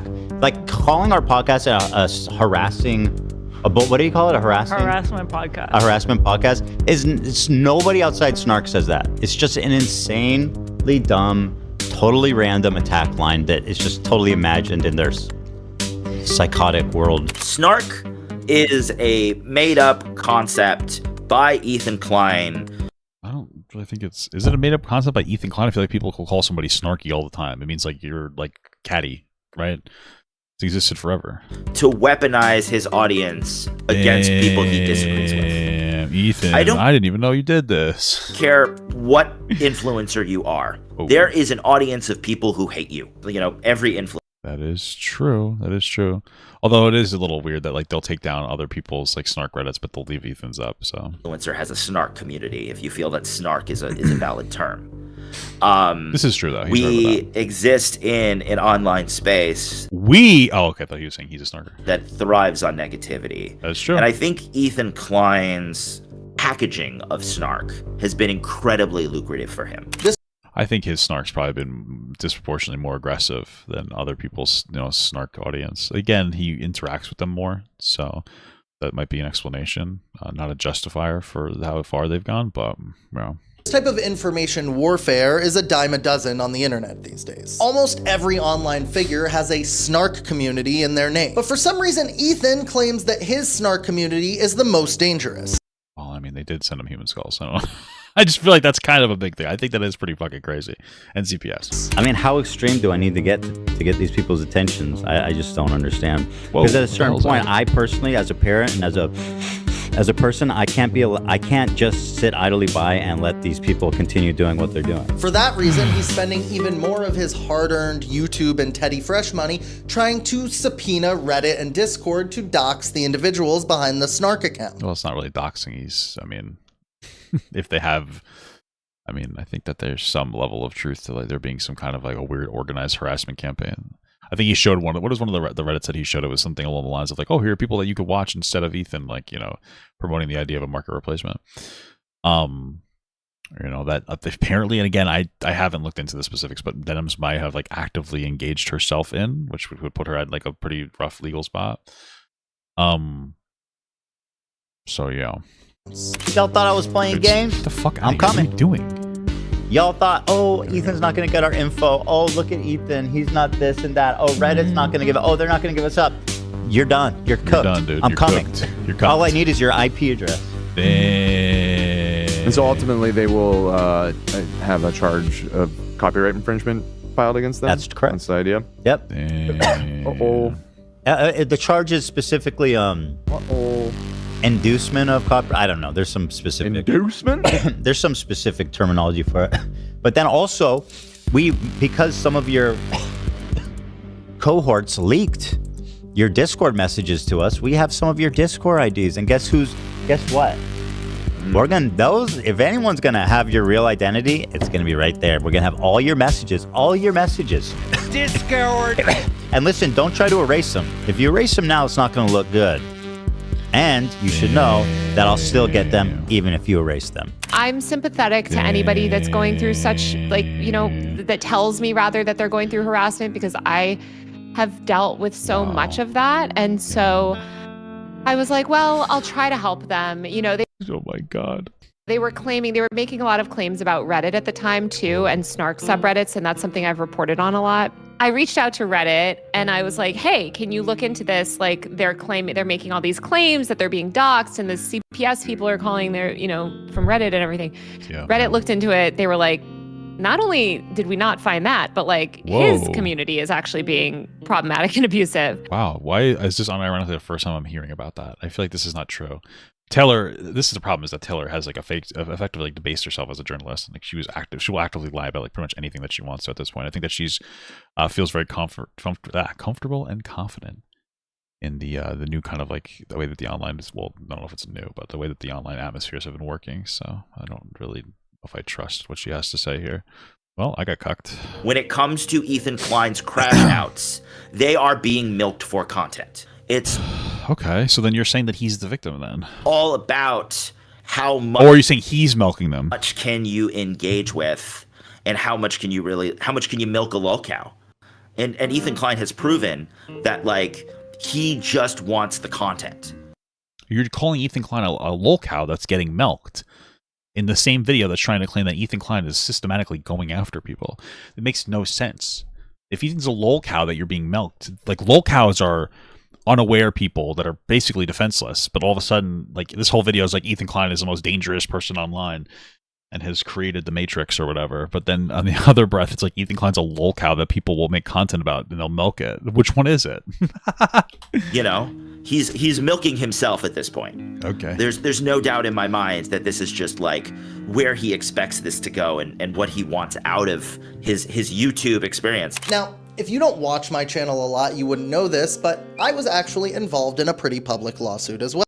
Whoa, king of all pimps who recruited the then NY Governor Elliot Spencer's hooker, Ashley Dupree, claims his reputation was stressed by a murder claim. What the fuck? Well, all that to say, I know how to read these legal papers, and I've done it a couple times. You didn't get a lawyer? Did you lose? And while Ethan's attorney may be very talented and charge him a lot of money, these subpoenas read like the incredibly deranged ramblings of someone wealthy enough to try to litigate public opinion on the internet. Wasn't it so funny before I was doing this whole stupid bit about how Taylor Lorenz claims to be a journalist, but I was kind of being a little silly, oh, she's not a real journalist, and then I was saying I was a doctor because I sneezed before, and I whatever. He's doing that meme. He's literally doing the meme. He's literally doing the meme that I was memeing on before. Well, I may not be a lawyer, but I have been sued before, so basically here's my opinion on this, and it's pretty good. It's oh. It's fucking funny, dude. Oh yeah, he's saying milking and not milking. Fuck, you got me on that one, boss. You got me on that one. You fucking literally owned me with facts and logic there. And that doesn't mean that the courts won't take it seriously. I mean, this is America, a country that was founded on frivolous lawsuits from the rich. What? So true, King. That's so true. He's actually valid for that one, dude. He's actually not wrong about that one. You are saying to our viewers that you will go forward and file a defamation lawsuit against the BBC. Well, I think. Yeah, it's pretty scary. You shouldn't be suing. You mean the president? You really shouldn't be suing people, even if they are defaming you. I know that sounds shitty, but you have a unique position of power where you can, change things, I think that the defamation suit is because they edited something up a little bit or something, but which you shouldn't do either. I mean, Trump is so much of a dumb fuck that he literally fucking owns himself regularly. But I think I have an obligation to do it. Yes, I have to. Obligation. You know, why not? Because why not? They defrauded the public. Well, listen up, mods, haters, snarkers. I love that when it's defrauded the public. Meanwhile, you know what the funniest like meme is right now? I see JD Vance is going around going, "We got illegal immigrants out of the country, and look at that. Did you know that the prices of rent are going down?" It's like, yeah, it's fucking December, idiot. I don't know if you guys know this. Rent goes down like from November to February. This is a real thing. Go look it up. You literally, it's a fact. I will look it up on the screen for you. There you go. Yes, rent it's down in the winter, November to March. There's a reason for it. It's cold. People don't usually move when it's cold. So if a renter has a space available, or a landlord has a space available, they're willing to take a little bit of a loss they'll rather take less money per month and actually fill a few months. Like they'd rather take less money per month and then still have people occupy the space and not lose out on a few months rent, right? Because winter. It's the same thing with gasoline. There's different types of gasoline. There's like summer gas and winter gas. I'm not 100% sure of what it is. I think it has to do with the fact that like in the summer, the gasoline heats up and like literally there are gas vapors and it kind of wastes it or something. I don't know. But there's different types of gas, so things go down, right? Like is that not defrauding the public? They're lying about that. They're sitting there bragging about like a jobs report. We put 54,000 new jobs in. Last month we lost 160,000 jobs. They're like, guys, we're having great economic growth. This has been one of the lowest. If you could look at these charts. We're seeing like inflation and job growth, real wages is going down and inflation is going up. Like we're getting close to crossing it. Literally here we go. We have inflation, which is going up under the Trump administration. And then we have like wages going down. So like you see how this is not good. Inflation, you don't want inflation to go up and wages to go down. It's good we're still outpacing inflation, but it's in a very bad spot. It seems like, I don't know, somebody might be lying about the economy. Is that some kind of fraud? I don't know. Would that be considered some kind of fraud? Who knows? Who knows? It's going to start settling. These people still think this is a joke. All the snarkers and all the people, they think. Maybe it's just lying. Oh, I guess, I don't know. It's just lying. They keep coping hard about how, Ethan's delusional, his lawyer's an idiot. Dude, stop telling people put antifreeze in their tank. You should not be doing that. This is all whatever. And it's going to start dawning on you. This should be the first peak. All right. Summer and winter gas differ in volatility, red vapor pressure to handle temperature changes. With winter gas having higher RVP, for easier ignition in the cold, using more butane, while summer gas has lower RVP to prevent smog causing evaporation and heat, containing less butane and slightly more energy, making it costlier to produce and purchase. Okay, so like basically, summer gas requires more energy to purchase. It probably is more fuel efficient too, I would imagine. I don't know if that's true, but you get my point that I'm making. At what's coming. So like it's more expensive. You probably get like a similar amount of like fucking miles to the gallon out of it though. And what's coming is the full fucking weight of Lady Justice's big fat swinging titties. Whoa! Hey, great minds think alike. Am I right, guys? He's not just pulling a Donald Trump here. He's taking a page out of the book of a very important attorney. So I'm really anxiously looking forward to an his name is Dershowitz, huh? opportunity to Dershowitz. Wow, I should know that. He's a political guy, I think. depose CNN. This will be the first time this has ever happened. And I think CNN is probably quaking in their boots. We have demanded that they not destroy any documents, any memos. Well, this is, he's doing, this is probably the best way to snark Ethan right now, is to compare him to Donald Trump, I guess. So We want to get the editors who told them to edit the tape. We want to get the commentators. And look, I know in my last video I said that Destiny was like common potatoes. Alan Dershowitz because they both love teenage girls and the state of Israel. Well, whoa, that's crazy. Well, for Ethan Klein, he's like Dershowitz because they both love to sue people as a pastime. I guess so. They also part of that because they're both Jewish too, or what the fuck? Oh, and because they both love Israel still. Got him. We can keep the Israel thing up there. I'm going to assume that Dershowitz does not think that Netanyahu's a war criminal like Ethan does, but What do you think like Michael thinks about like frivolous lawsuits?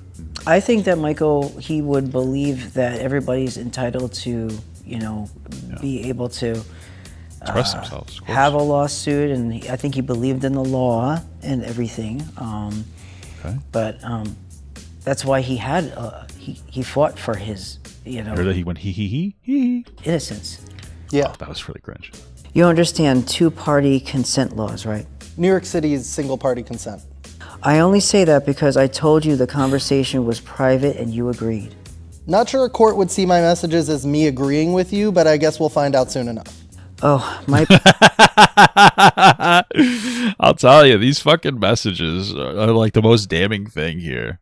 Bad. I thought New York City, like California, was two-party.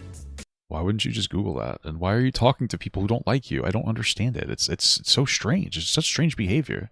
Nope, here's a link to the law. This is not me threatening to sue you. I won't. More... Well, that was felt a little bit like that. I think that maybe he was going to. Maybe he I mean, honestly, he might be getting a little too Sue happy here. So just expressing my disappointment that you would agree to have a private conversation and then publish it. I was polite and respectful the entire... I mean, dude, I see this is one of those things. Is obviously this video to me is very snarkish, but this idea that like, hey, I'm going to have a private conversation with somebody who does not like you. That's part of a community that I go on my show every day and talk about how unreasonable they are in my criticisms of me. And then I'm going to have the expectation that they wouldn't leak information that we talked about. You know, fool me once, shame on you. Fool me twice, shame on me. Like, this guy gets fucking snarked by really good friends of his. And he seems to put more energy into trying to talk negatively about, or talk to his haters in like a nice way, than fucking preserving himself or his brand or his mental. I don't get it, dude. It really doesn't make any fucking sense to me. Like, I don't understand it, because I feel like these are like fucking things that you learn very quickly and easily as a content creator. Like, hey, you got to make sure you trust the people that you fucking talk to. And then he just doesn't make sure of that. I don't get it. Entire time, my friend. Dog, you straight up were not. You accused me of being a snarker over retweets of people promoting my content when I was just asking you for comment about my interview with Taylor. But Alex, you started your last video with... When I was just... Oh, okay. So in Ethan's, a little bit of his defense, I didn't realize that the conversation started with you reaching out to him. And...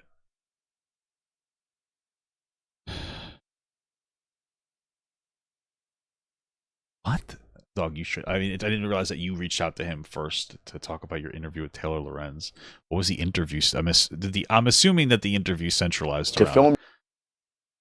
I'm assuming that the interview centralized around Ethan, or maybe I'm wrong. What is he referring to? Did he send Ethan something? I don't know what interview they're talking about because I can't find it. But here's what I think, what it sounds like. Maybe he sent Ethan something that's about an interview that maybe Ethan was part of it. I don't understand. You see somebody that's like talking to people that are very actively dislike you and very publicly say, rude shit about you. Why are you trying to change their mind like this? Frank,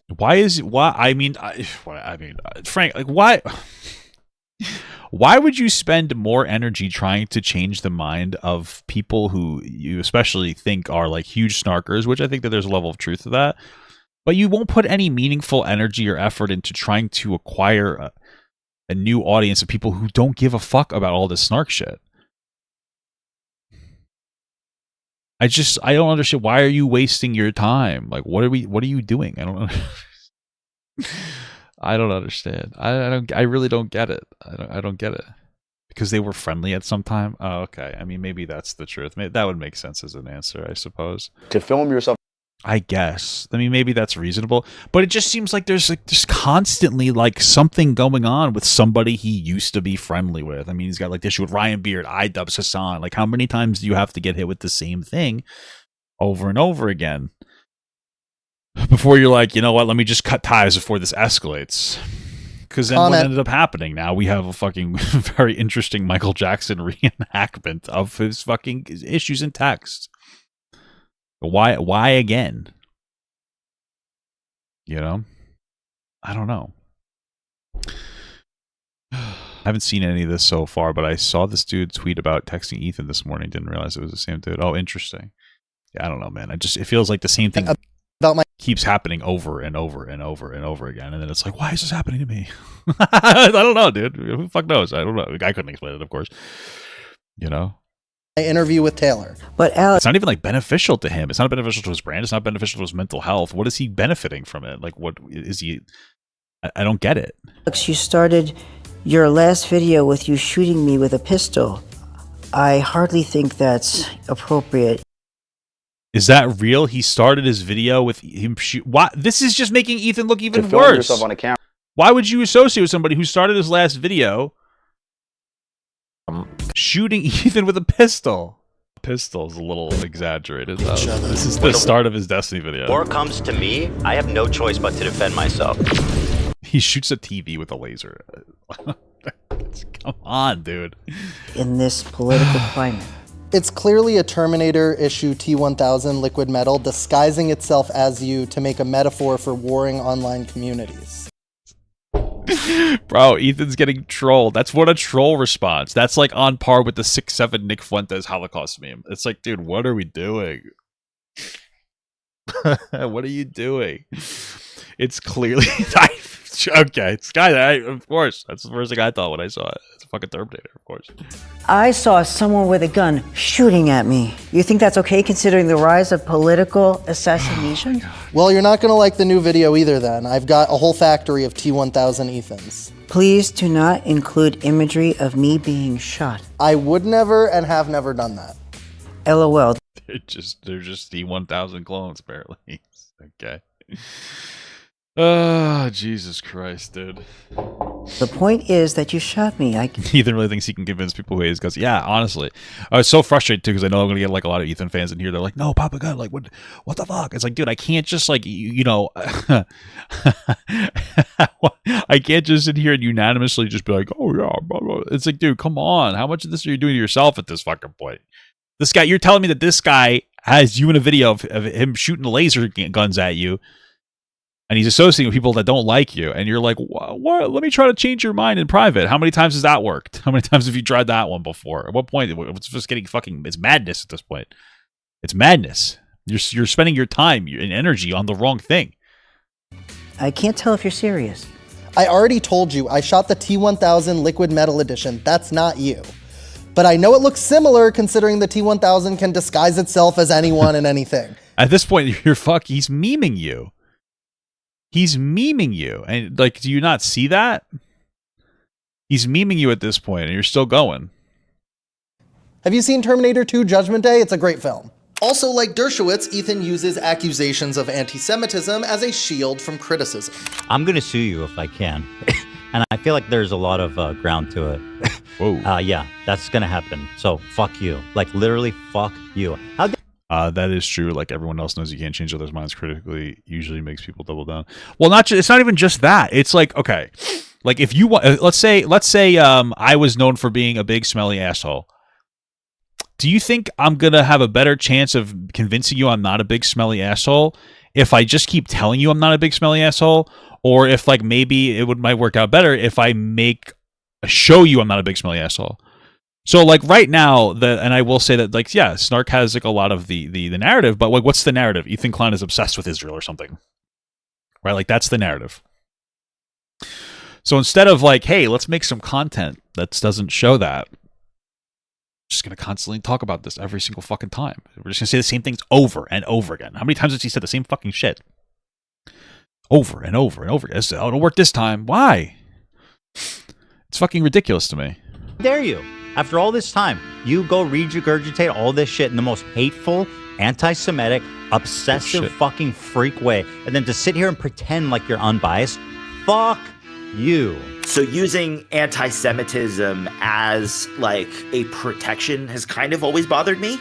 Like Jews in general who use anti-Semitism to dodge criticism is something that like grosses me out because anti-Semitism is a real thing. So true. I have had pennies thrown. Well, I will say that like Ethan, I do think that Hassan does anti-Semitic dog whistling. I do think that Sabra Hummus tier list was anti-Semitic dog whistle. I do think that when Hassan goes on and pushes this idea that like the Holocaust Museum shooting was a false flag by saying it's not a false flag, but it looks exactly like one, I think is anti-Semitism. I think saying that having any positive feeling out of it for Israel at all, even somebody who would criticize Netanyahu, but say that they think that it's, the country has a right to exist, saying that is, you're basically a dog or a Nazi. I think that's anti-Semitic. I think Hassan does a lot to do that. But I think that you get to a point where you kind of have to like choose your battles, right? In my head, I've been punched in my head for wearing a yarmulke. Like, That's I crazy. have dealt with actual anti-Semitic attacks.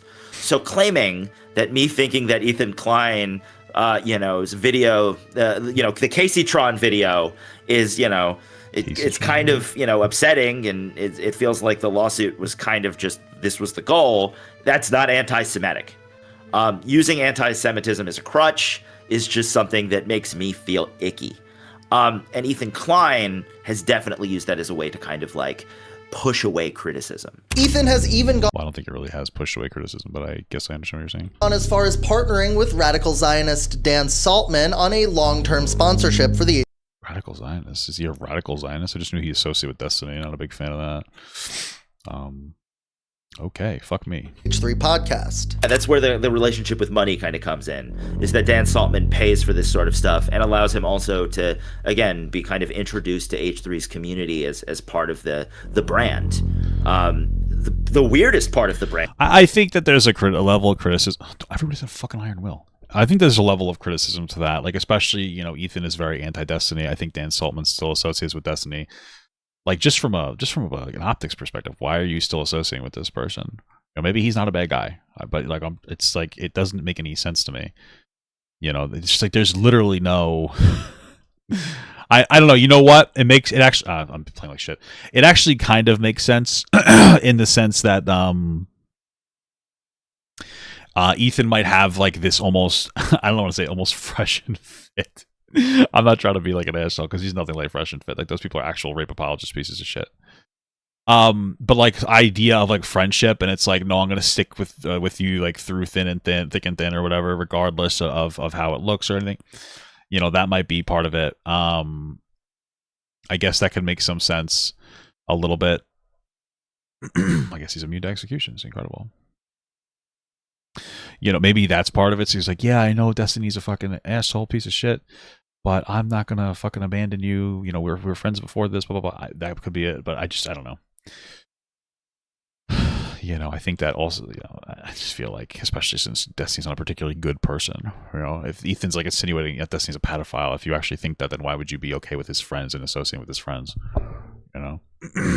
Brand. The brand where Ethan says horrible things and needs to cut out before they're live. You guys may have noticed we got a button sponsor. Look at it. Whoa. Oh, wait, my glasses. Redact.dev, guys. They are our button sponsor. Basically, they've got a pre-roll. Whenever I hit the button, you'll see some Redact stuff now. It's a dream partnership. It just makes sense. People like to call me like an ultra-Zionist, genocidal maniac. And in my mind, I think the Jews should have gotten half of Germany. I think that would have been the fair thing to have in that situation. So it's just... I mean, maybe that's valid. But these people, for their entire life, have been told that Jews are evil, and that they want to destroy you. And if you kill one of them, you're gonna I don't know all the religious terms, but it's crazy. And to combat that level of indoctrination, there has to be a massive influx of resources into that area. There needs to be a McDonald's on every corner, and everyone there needs to be driving a Ferrari. And I know it sounds stupid, but it's only at that point that these people are that the residents of Gaza and the West Bank are going to be like, maybe, let's focus on something besides killing Jews, because life right now is pretty awesome. Funny. Well, I don't know what he means by that. To be driving a Ferrari into that area, there has to be a massive influx of resources into that area. There needs to be a McDonald's on every corner, and everyone there needs to be driving a Ferrari. And I know it sounds stupid, but it's only at that point that these people are that the residents of Gaza and the West Bank are going to be like, maybe, let's focus on something besides killing Jews, because life right now is pretty awesome. Crazy statement. I think maybe, if I'm being charitable, maybe he's trying to say that we need to put financial abundance into Gaza, so that they don't want to kill Jewish people. I guess maybe there's the truth of that. I mean, I think that maybe Netanyahu has to, hey, slow it down with that whole terror campaign going on over there. You know what I mean? Yeah. Funny enough, when I spoke with him, Dan Saltman also offered me a weird sponsorship with his terrible company. If you ever feel like pushing it, let me know. And we have an affiliate program that I can get you in. Whoa, that means he's not going to pay you for it. You'll just get money if people click on the link. It's pretty fucked up, Dan. If you, for a lot of content, I think it makes sense. A lot of content creators that I mean, not on this video, because I don't want to sick any bad people back towards you. But we'll talk about it. Sure. Yeah, but maybe in the future. But yeah, like if you're dealing, I mean, it sounds like you do stuff like, this is what this guy said in the past. That's like always the perfect segue into like, don't want to be the next subject of my video? Use redact.dev and make sure you clean up all of your DMs on Discord, Twitter, Reddit, etc. So, but let me know. No rush. Aside from business, Dan Saltman and Ethan Klein also share an extreme hatred for Hassan Piker and a vested kind of valid, but I don't understand why people disrespect Hassan. His name is Hassan Parker. Interest in getting him deplatformed from the streaming platform Twitch. Twitch continues to allow him to spread. Way to say some quite wild shit. At least historically, he seems to have calmed down recently. I will say the waving the fake gun thing and threatening somebody, pretty crazy, in my opinion. Obviously, what is that worth, really? Yeah. So terrorist propaganda with impunity, without even seemingly a warning. Just a full-on endorsement of this terrorist organization right here on Twitch. Now, I don't know if you remember, but basically this is what caused the apocalypse on YouTube, is that ads were showing up next to ISIS videos. Ethan Klein's obsession with Hassan Piker was I thought the apocalypse was, I could have swore it was because there was like a Burger King commercial on the Alabama N-word video. First thing that started his decline in views and subscribers. His casual viewers lost interest and moved on to other things, while his core audience became more loyal and radicalized. Our audience was extremely supportive and kind. Yeah. And again, so grateful. The music's really fucking turning me up. Imagine it's all DMCA and I gotta fucking edit it out. This is gonna sound really weird right now. Despite everything we've been through, to still have like a significant core audience that supports us, that knows who we are, right? I love that for you. I love that. That's the only reason we've been able It's beautiful. I love that. to continue pushing, right? Mm-hmm. I mean, there'd be no point otherwise. Even after making his entire content nuke and debating Hassan live months later, Ethan still can't let his grudge and obsession with Hassan Piker go. Well, Hassan does use other people to harass him. I think that Ben Ebenon is the best example of this. Hassan constantly platforming this fucking, rather vile individual. Probably not going to make him look too good, if you know what I'm saying. So there is some valid criticisms to that. I promised everybody that I was going to take this to the next level once CPS showed up to my house. This is only the beginning. This is chapter 1. There's many more to come. And by the way, Hassan, if you think I'm done with you... Oh, I'm not done with you. I'm not done with you by a mile. You'll be coming in no time.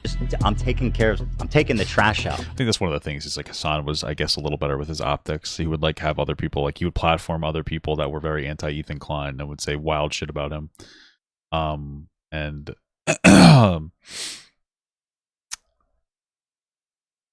instead of like doing it himself. So I guess that's why people fall for it. I don't know. I'm saving you for my main course, you fucking propagandist, lying scumbag, terrorist supporter who spends all day lying. It's funny, this narrative, Ethan's obsessed with his son, literally spends hours every day on his stream talking about me. I saw the guy. Don't worry, buddy. I got time for everybody. I'm making time for everybody. You know what I mean? So true, King. And I'm just that kind of guy. The world is wide enough for all of us. Hamilton. So don't worry. Don't worry. You know what I mean? I mean, this is the expected reaction when he says something like that, which, by the way, I think is totally fine. I think he's valid for that. But you're going to see people like this guy chatting you up. And I don't know. It's just like, why are you getting so worked up over these people fucking criticizing you, especially now? It's not even the beginning anymore. We're at a point now where he's like survived the worst of the harassment. And it like, wouldn't you at this point realize like, yeah, you know what? It's not even worth caring about this shit anymore. You're still going. It's not, and obviously it hasn't been particularly productive for you to keep talking about it. I don't get it. We go from the bottom up, and everybody's catching these hands. If Ethan put half as much effort into making his podcast entertaining as he did into obsessing over online snarkers and Hassan Piker and filing frivolous lawsuits, he definitely wouldn't be hemorrhaging 10,000 subscribers every single month. I mean, he's kind of valid for that. I think that the podcast is entertaining. I think that but I get the general sentiment of like focusing more on, you know, making more non-Hassan content more frequently, you know. Might be productive in doing more clip work. I mean, it doesn't matter at this point. Like, obviously it does, but whatever. It does matter, but you know, I'm like a fucking broken record. So he just doesn't care about that anymore, and I don't know if he'll ever be able to come back from that. We never had to clickbait anything. Like, we would upload like Thanksgiving, you laugh, you lose, whatever. And then people, that would get like 1 million views. You didn't have to clickbait it. You didn't have to be sensational. You're just like, here's a candy tier list. Those used to get a fucking 1 million views. Yeah. Candy tier list, man. If we uploaded that now, content that I know people wanted to watch because they were watching it. Yeah. What would that get? Like less than 10,000 views? Probably. You know? On True Detective Season 1... How many months would it take? It could take a year, you know? I don't know. It's not easy. It's not like, content's not an easy game. I mean, this entire year, I mean, you know, I've been doing well. I think part of that is, you know, things have escalated with Ethan, of course, but outside of that, like, I've been even getting some pretty decent views on some of my other videos as well. You know, putting a lot of effort into clips and stuff. I think that's really mandatory at this point. It's not even just that you'll get new followers, but it's like some other people may not necessarily have you in their mind. They may not get your notifications as much anymore. They might have other things to do. But then all of a sudden, somebody who's like a big Ethan fan might come across a clip. Oh shit, I forgot. Let me go watch that. And they'll go put that on while they're scrolling TikTok, you know? So, but it's not like a one-to-one, man. It's just like you have to put fucking effort into this. I'm not saying that they don't. I really don't understand I don't know. I don't know, dude. There's so many aspects. I just don't understand it. There's so many aspects of Ethan that I was like, wow, I'm surprised. Like, I'm surprised he doesn't know this. Like, I don't know.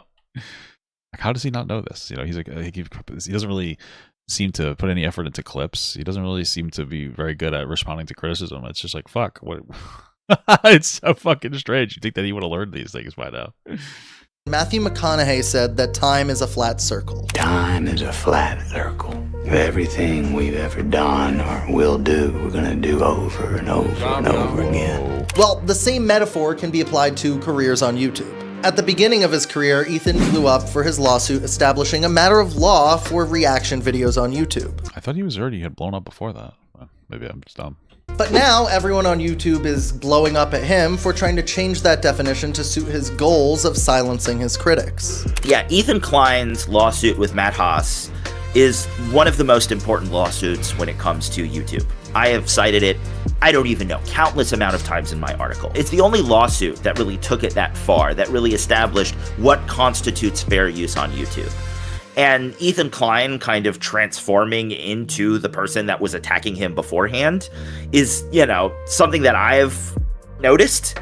You know, you start out as the guy who's defending fair use, creating the FUPA fund, and, you know, trying to represent creators against bullies like that. And then you are using the legal system with your own, you know, monetary privilege, because you're a lot richer than these people you're suing. By the way, my favorite part about this is like, You guys can shitpost on Twitter all you want, but this is an actual lawsuit, and it's happening, and it's coming, and you're... I think the difference is he didn't maliciously react to it.